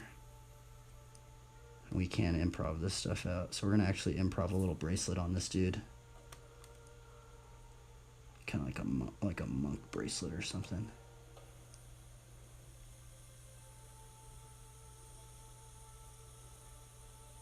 Yeah, a little cross. A little Easter cross.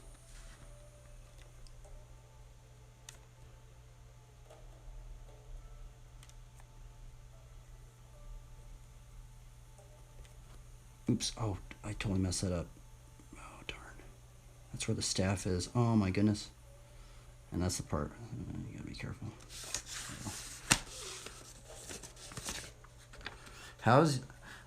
It's time for me. Have a good one, man. Thank you for stopping by. I appreciate it.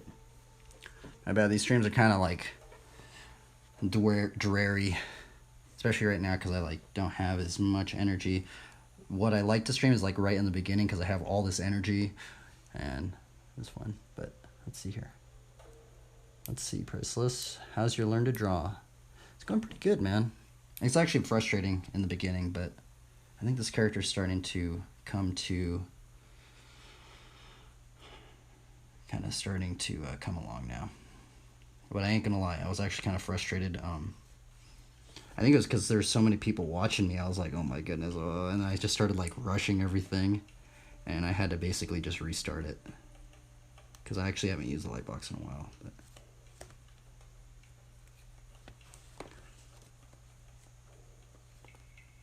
okay, let's see here. Let's work on this buckle thing.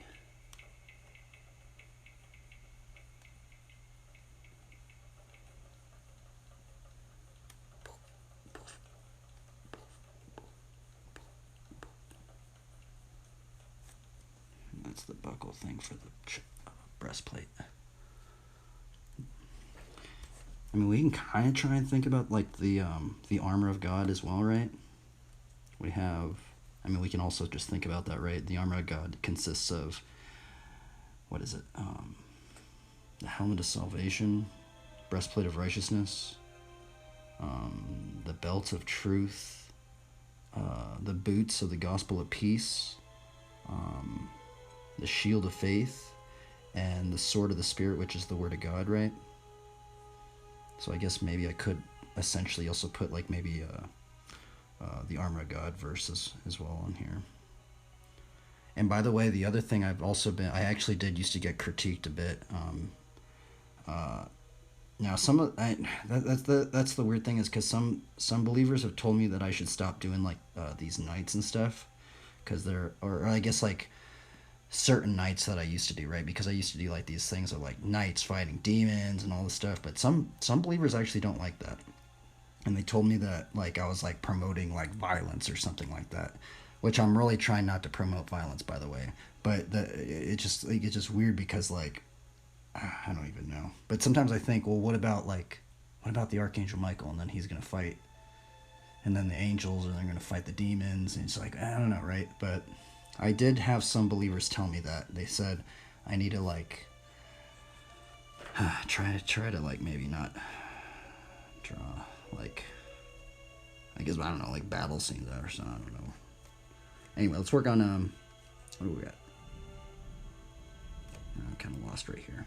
Let's actually just work on the sword, and that's actually what inspired me to draw this. Start drawing like the sword because you know like now some of the characters I don't draw like the leaf sword thing, but some of the swords I let's kind of work on that right now. Let's run on this side right here.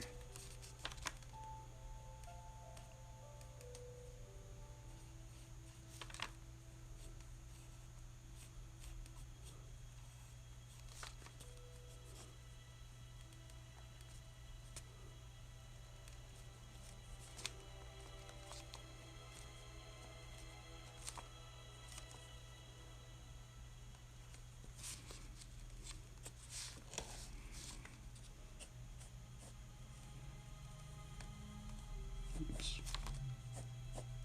Totally messed that up. Darn.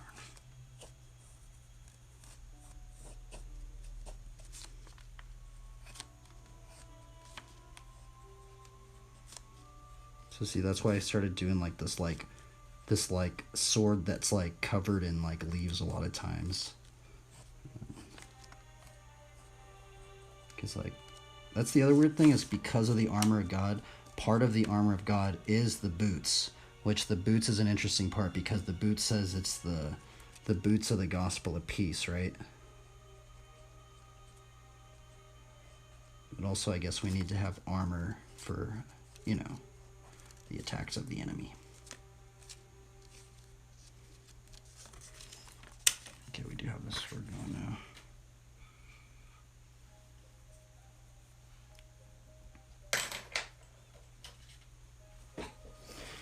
Okay, let's try and bang this out.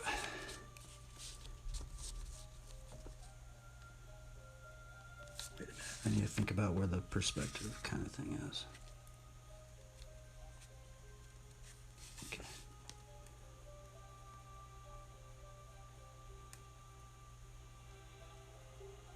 Put a little ridge right there.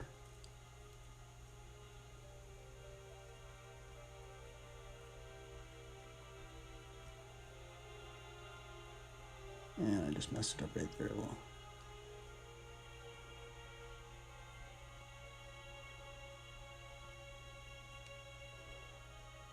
Now see, this little improv stuff's pretty fun. Watch, we can put a little cross right up in here.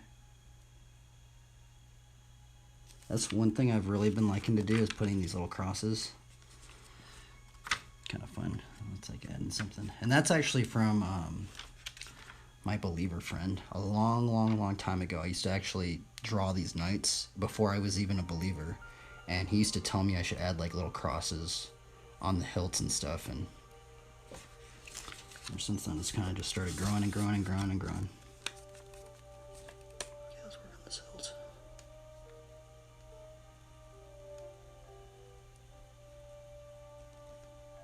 Oops. I need to move this over there.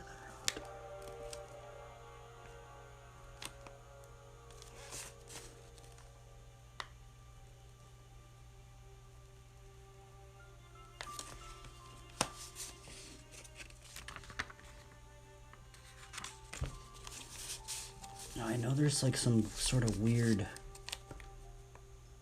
I forgot what it's called, but there's like some sort of thing for swords, and it's like, I don't know what it's called, but it's some sort of thing right before the hilt. There's like this thing where like the metal like goes into it. I forgot what it's called though. There's a specific word for it, but I guess just some sort of like weird insert thing.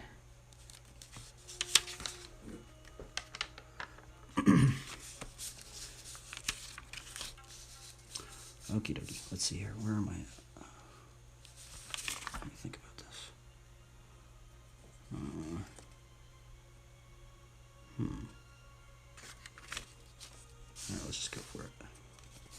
That's the other thing I kind of like doing it this way, is you just gotta kind of just go for it.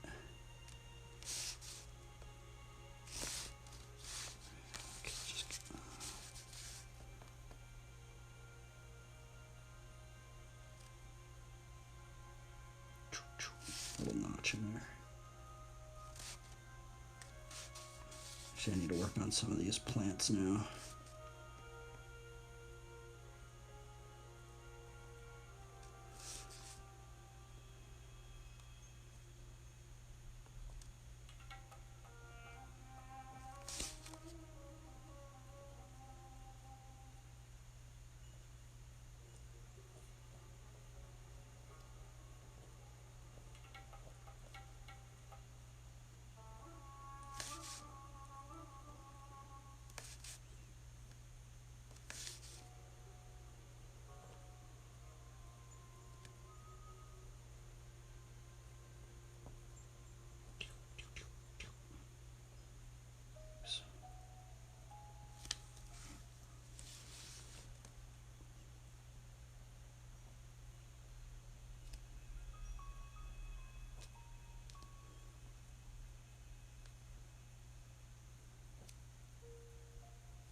There's still people watching this, huh? I'm really trying to speed rush this thing, by the way. I'm like...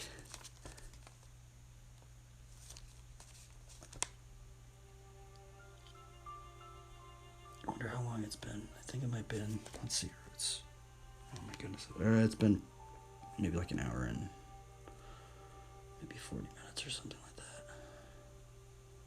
Yesterday's character was really fast. I did that one in like an hour. I think yesterday's character might have been one of my fastest characters I've done. But it was also very, like, way more simple. Like, where am I at?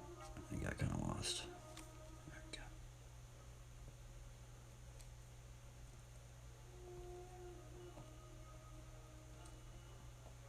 I always like doing leaves. It's like very, like, there's plant stuff. It's kind of like abstract. You can almost like kind of like take a break. You know, after once you get the stuff done, you're like kind of like, oh, okay, I can kind of like chill out a little bit now.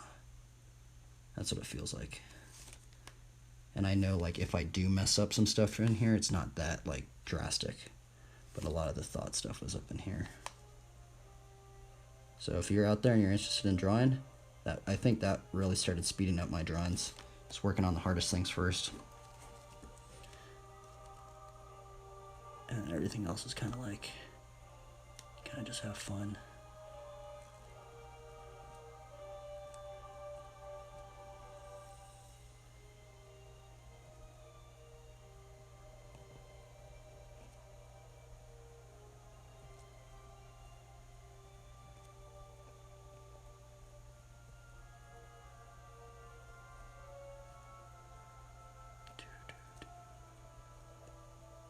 Some seeds up in here.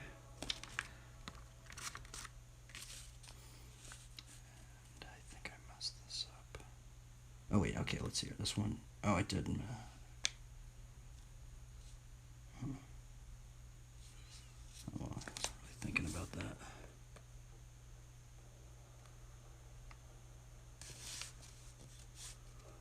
Okay, so this one goes behind.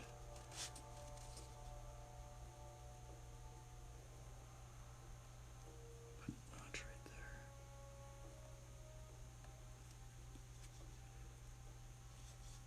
This one goes behind. Okay, yeah.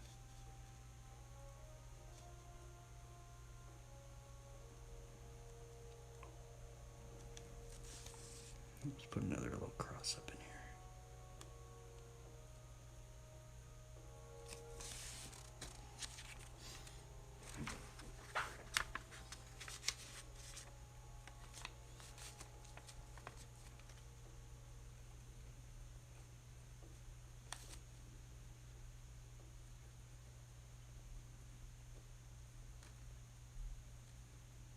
The other thing is I've drawn a lot of this stuff a lot, by the way, you know. But every single one has its own little characteristic, its own little unique little trait about it. Even if you do draw something over, there's always something different about it.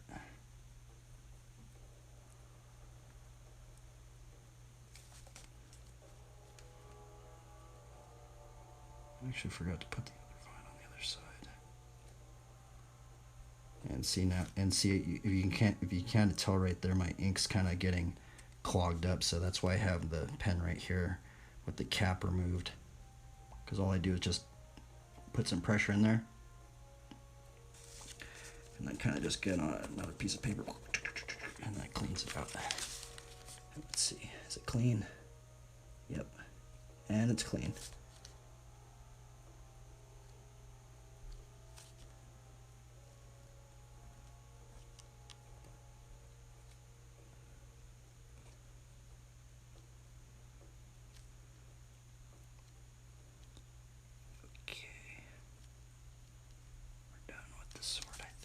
Actually, no, we're gonna actually add another little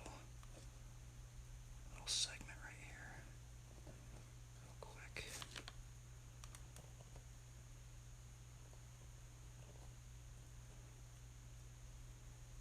Couple little fruits.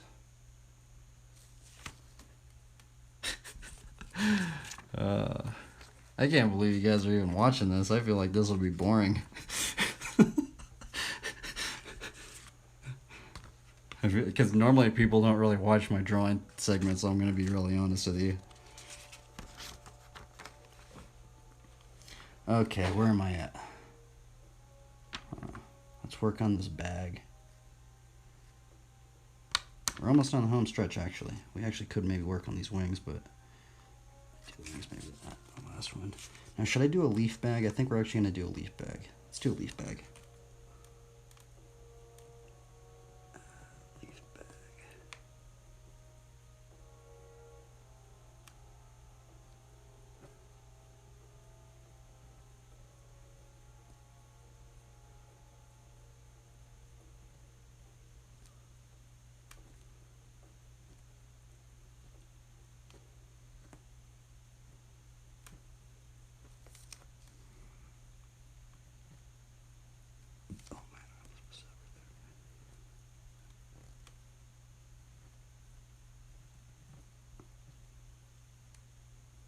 Stitching right here.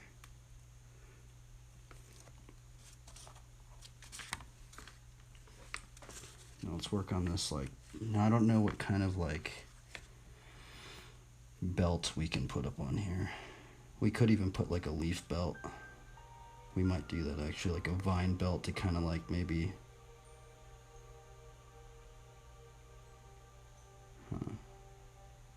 because that's another thing about these characters which is kind of interesting to do, is like say like see this little ridge thing right here, like trying to add, I might even put a little ridge thing on this helmet, right? I'm trying to add these similar little elements in here. I forgot this dude has a staff. What in the world? I'm not sure. Let's just do like a rope belt. Let's see, how would that go? Because then I think the rope belt would, I think, let's do like a leaf belt. Let's do like a leaf rope belt.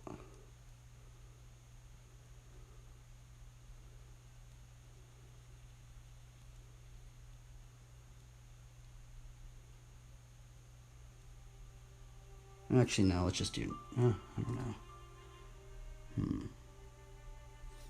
Should I do a leaf belt? Nah, let's just do a normal belt.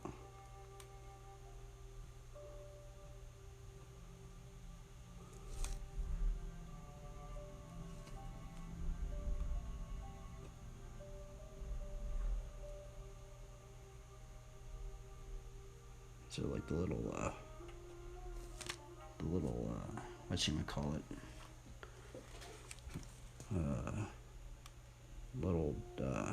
What's it called? I can't even like talk anymore. I'm like, just think, it's the tassel things, the tassels for the rope belt.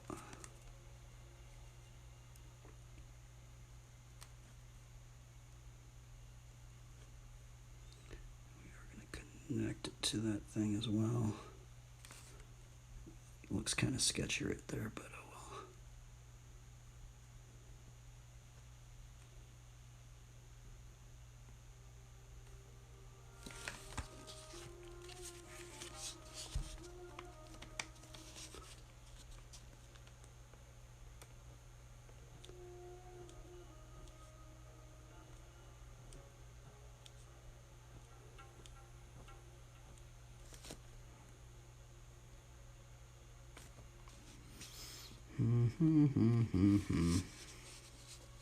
Almost in the home stretch though. Okay, let's try it. I'm still not sure how we're gonna go about doing the robe up in here. I mean, I know it's gonna go right here, but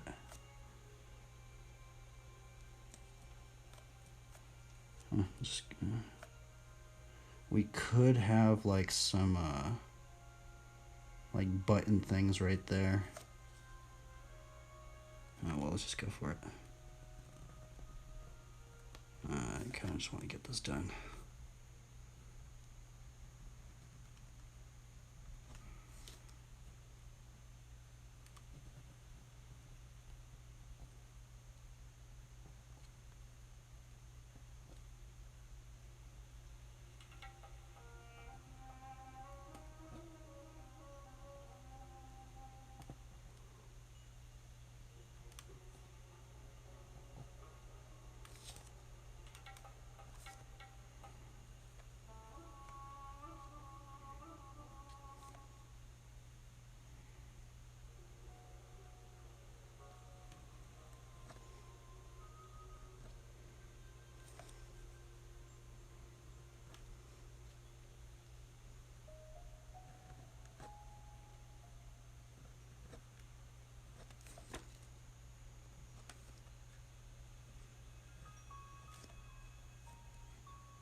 Put some like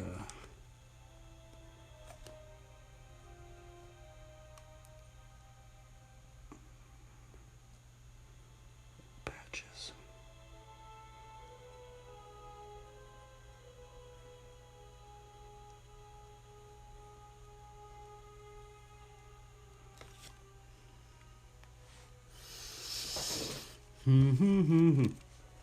Okay, we're almost done. I'm just trying to rush this thing now.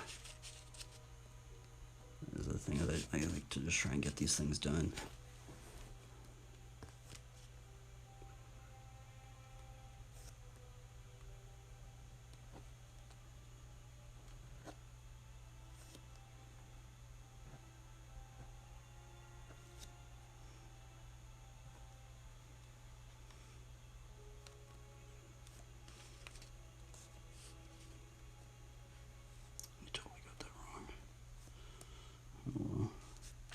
Drapery's hard sometimes. I find drapery kind of hard. Put some like chainmail things up in here.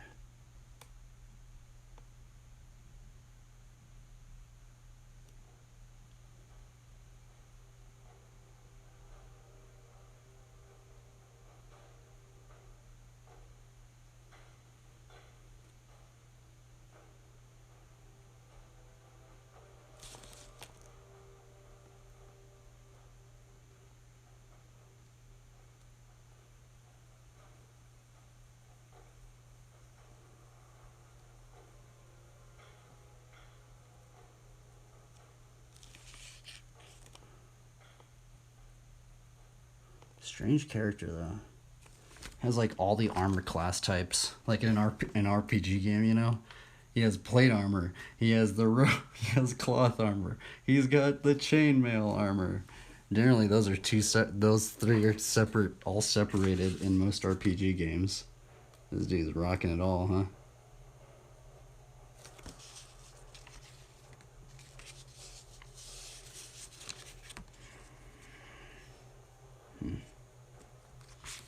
Kind of want to put a ridge on this. Yeah, let's put a ridge on it.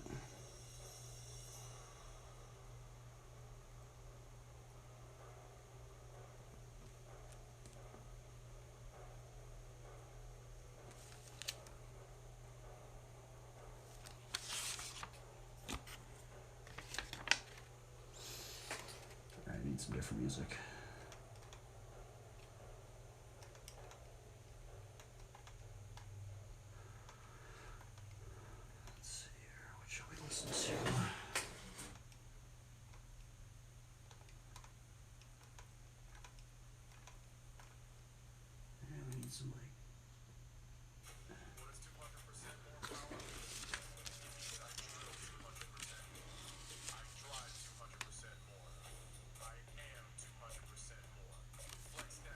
close.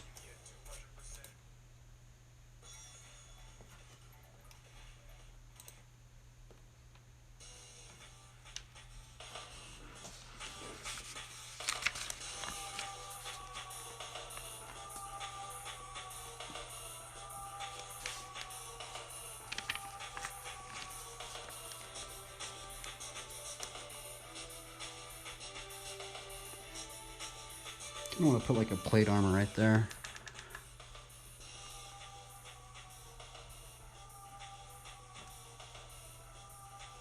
Like that same ridge right. See how we're taking this ridge right here? Put that ridge right up in here.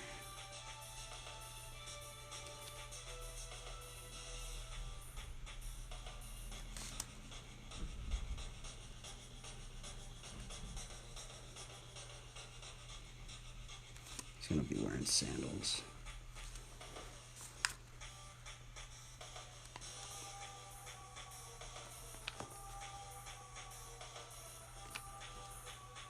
I actually kind of need to.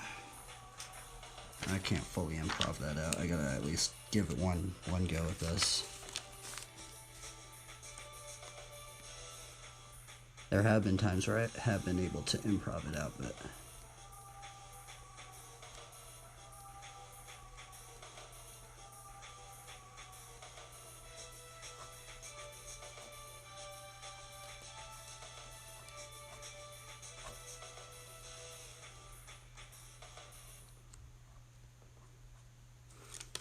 it's kind of funny. He's wearing plate mail, but he has sandals on.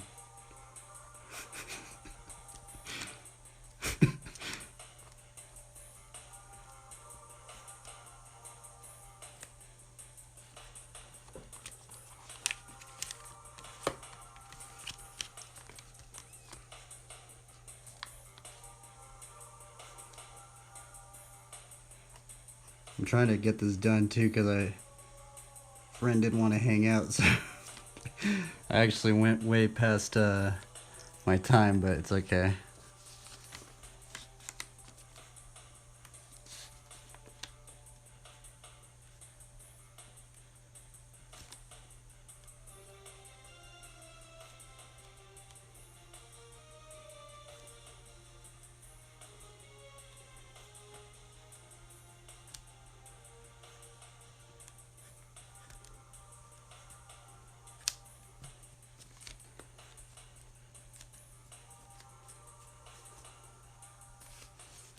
Okay, have it like that. And I got that right there. Well,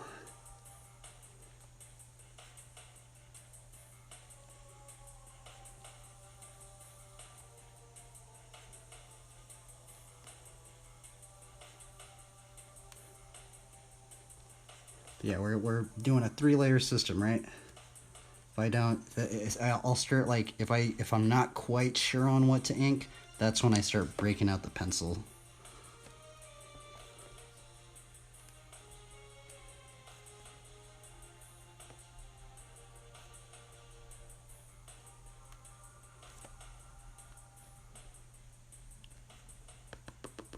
Let's put a little notch in here. Notch. Notch.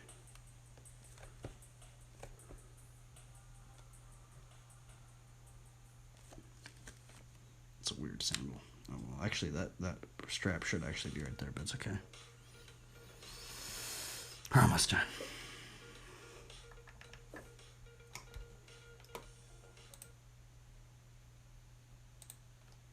There's so many commercials. So many commercials everywhere.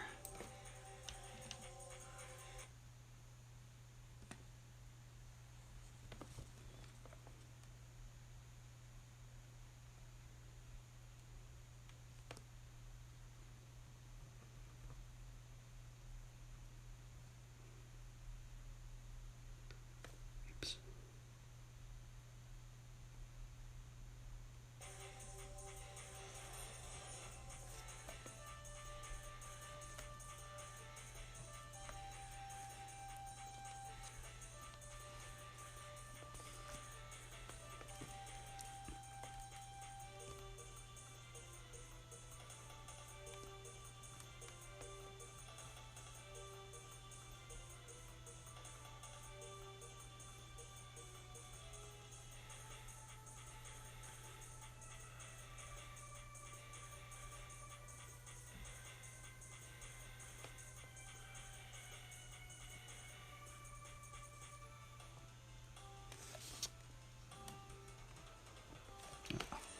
pin got clogged.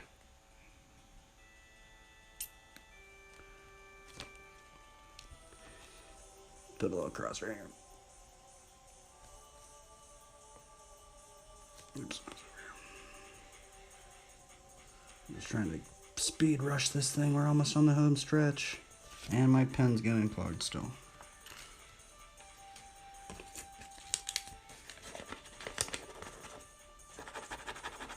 Come on, buddy.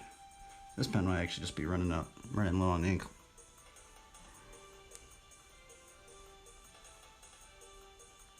Oh, you know what? I didn't change my stream to art, I don't think. I think I might still be on the health and fitness section. Oh, well.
I can't listen to that right now.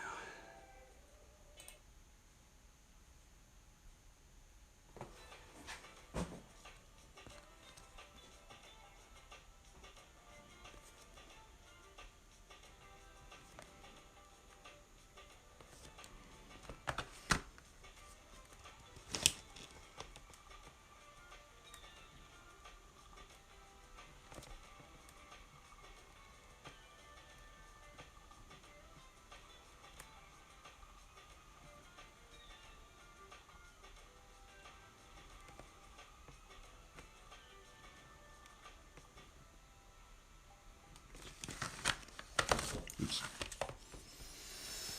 Oh, man. We're almost done.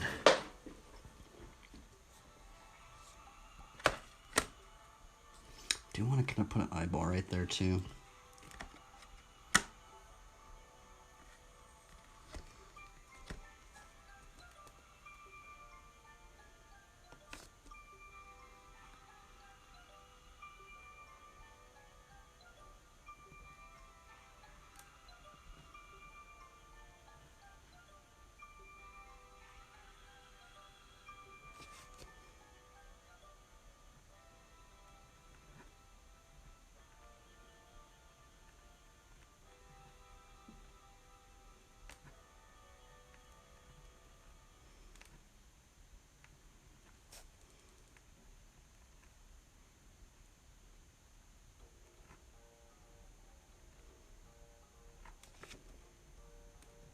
Pen's starting to go out again.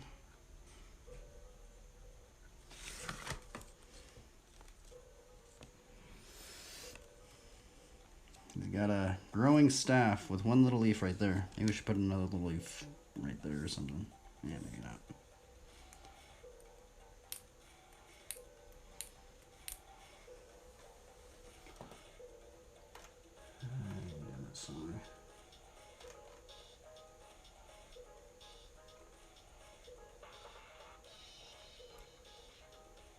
Let's put this song on.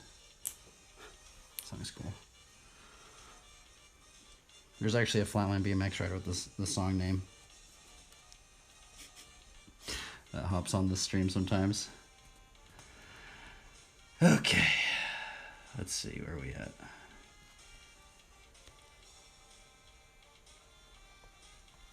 We're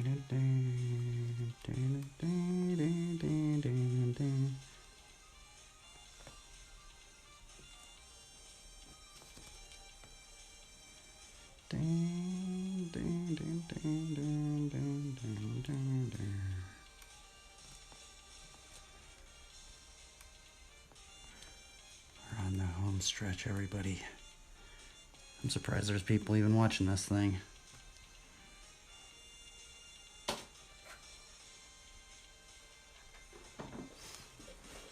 This is a strange character, though. It's like the first, maybe the second, but definitely I think the first character I've drawn a buckler with a staff. I've never drawn a character with a buckler and a staff. I will say that. I don't think I've ever drawn a character with those two items. That's kind of interesting. I guess that does kind of make sense, though, because David does talk about the buckler, and David also does talk about the staff in Psalms 23. I don't know.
Guess we could put the verse in here as well. Where are we going to write the verse? I think I'm going to put the verse.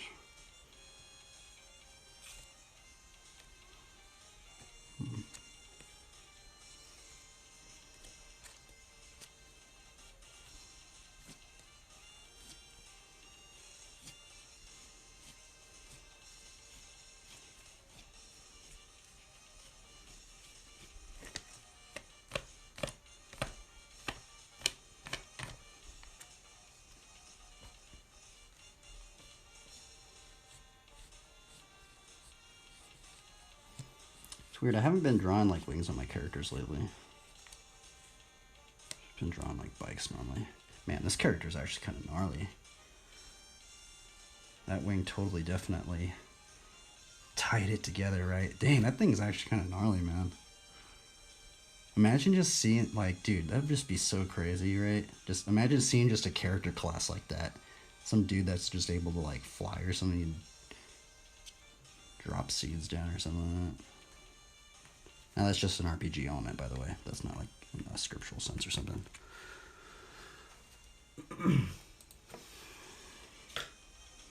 Okay, let's see here. I guess we could put the verse right here.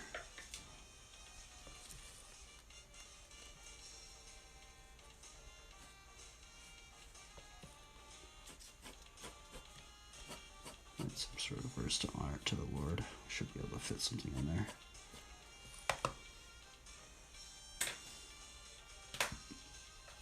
I do kind of want to just pencil these wings out a little bit. Sometimes, like, the wings I do kind of pencil out sometimes because, like, sometimes I'll ink them out and they get a little lopsided. Even though it does kind of look pretty even right there. Now I know these wings are a little bit off because I know,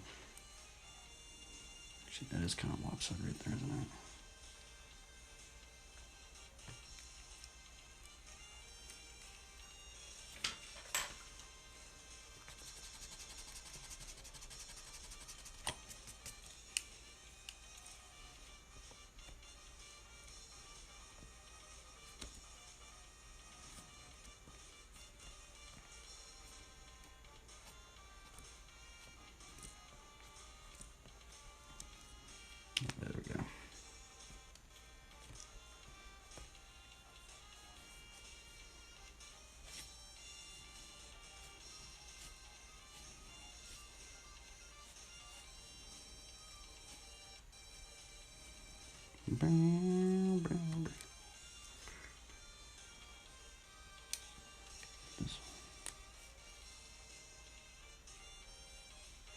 I know that there's actually 3 layers to the wings, right? I guess this one we don't have to really deal with that.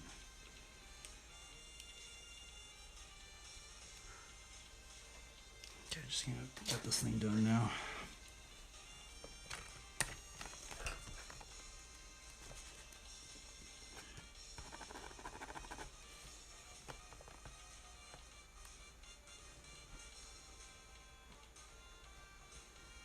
This pen's going out.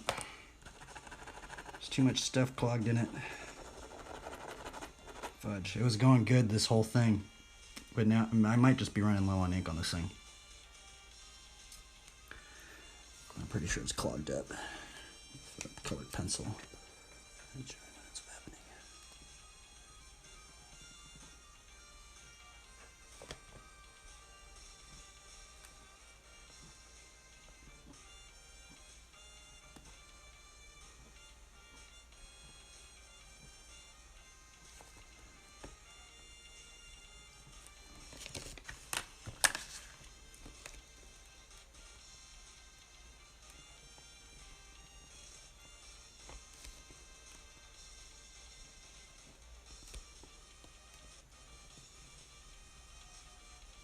Pen went out. Come on, buddy.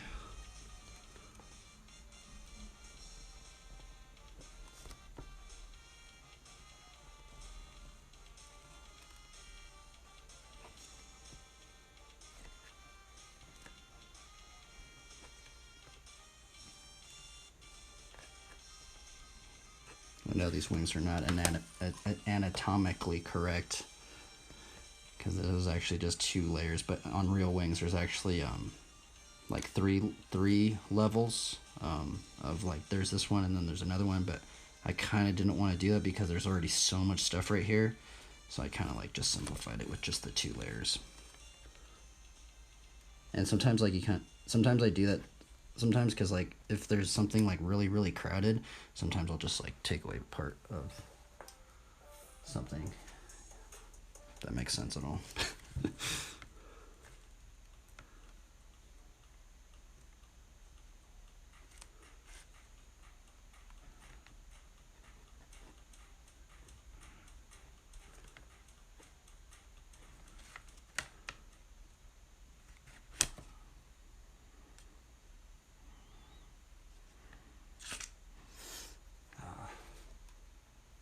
I wish the music would just keep going and going and going.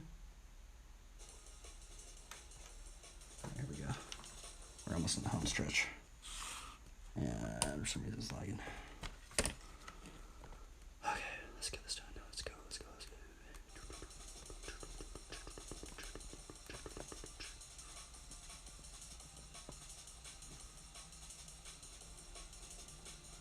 And my pen's going out.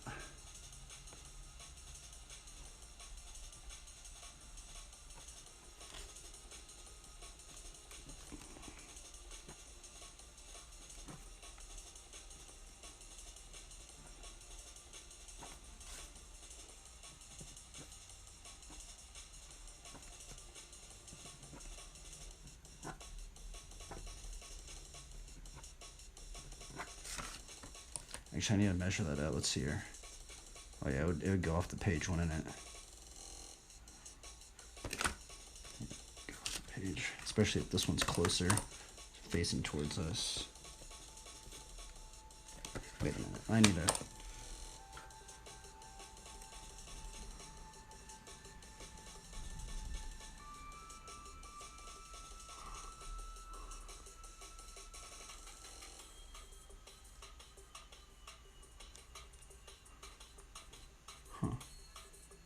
Yeah, I got that wrong.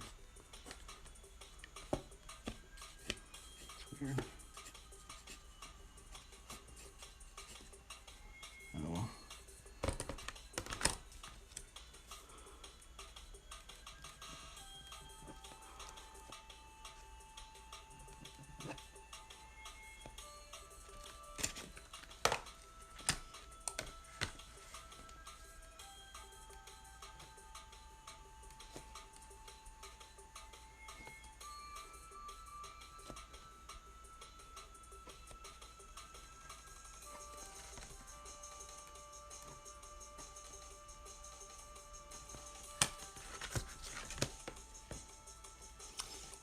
mess those wings up. Oh well.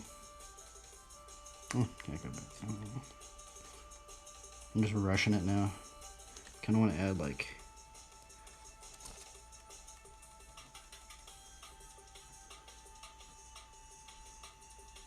his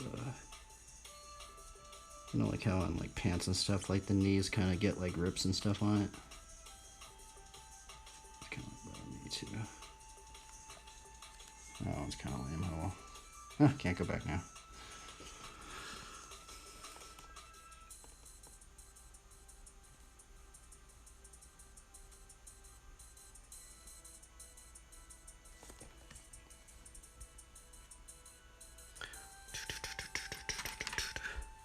And you know what? We could actually put that verse that dude put in. He shall cover you with his feathers, and under his wings you shall take refuge. His truth shall be your shield and buckler. I should have added a shield. That's the thing. I think we might put that verse in there. Yeah.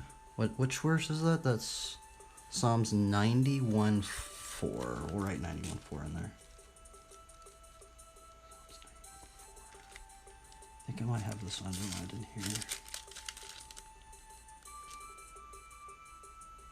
Do I not have this one underlined? Wow.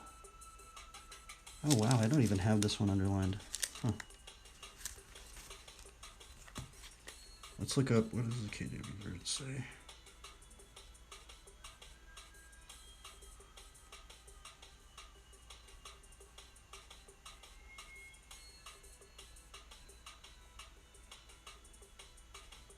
Yeah, I'm going to put the KJV version. He shall cover thee with his feathers, and under his wings thou shalt trust. His truth shall be thy shield and buckler. Kind of makes sense, right? The word buckler. I don't know. Yeah, I don't know. I'm trying, okay. I tried. My bad if it was kind of cheesy.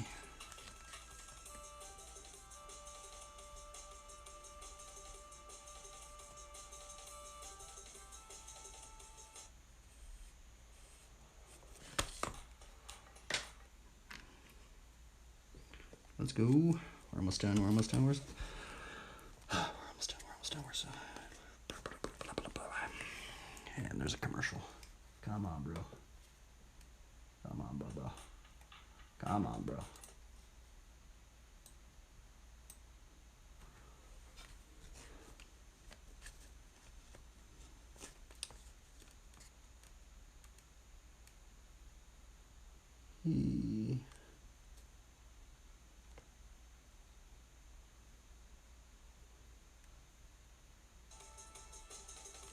He shall. I really gotta be careful I don't misspell something, by the way.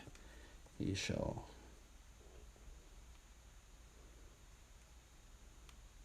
cover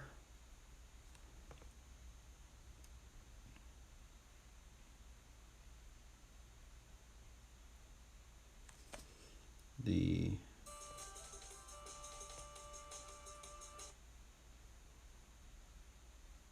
why is it lagging?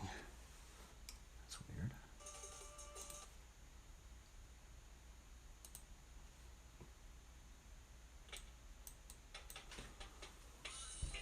He shall cover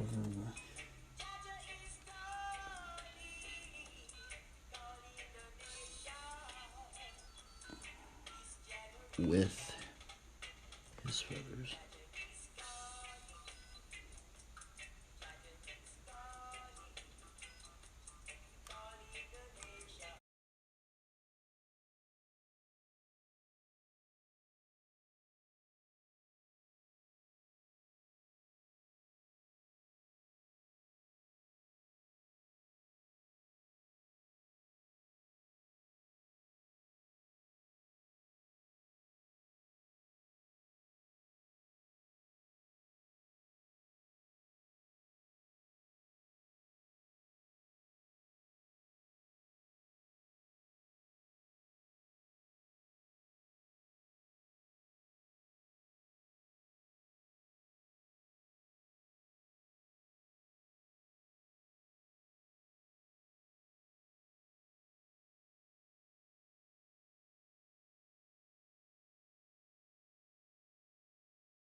This character is taking a long time.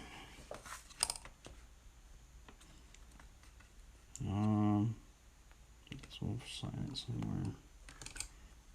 Sign over here in this corner over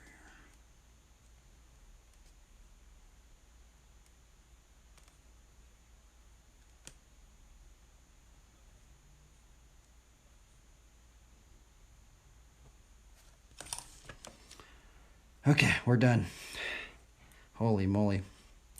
See that we just full on just, I mean, I could just keep going on and on and on, right? Just a little.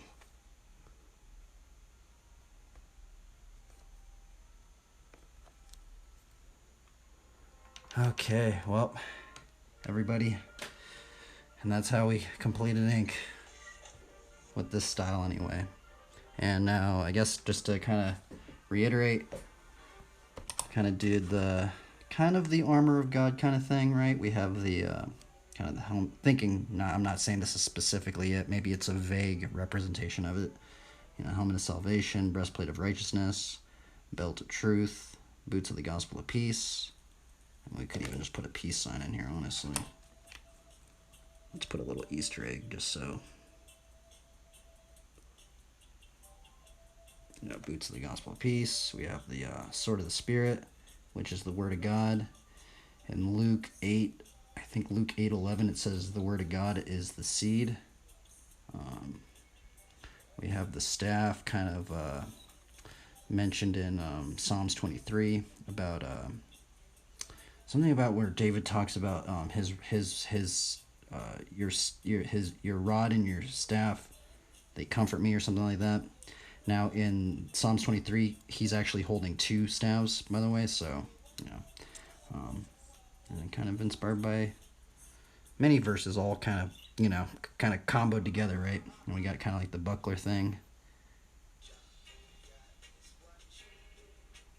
Yeah, there's some interesting aspects. Kind of put a little bit more fruits up in here.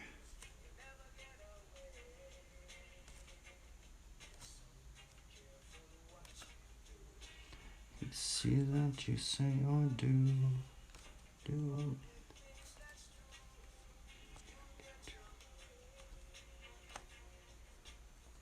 Jehovah is what you want.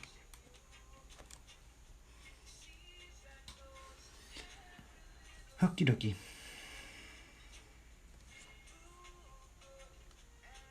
There we go. I'm gonna tape it up and we'll get a thumbnail and call it a day, man. By the way, I use this tape right here just to quickly just push it down. Like, that's way faster than using the little clipper things.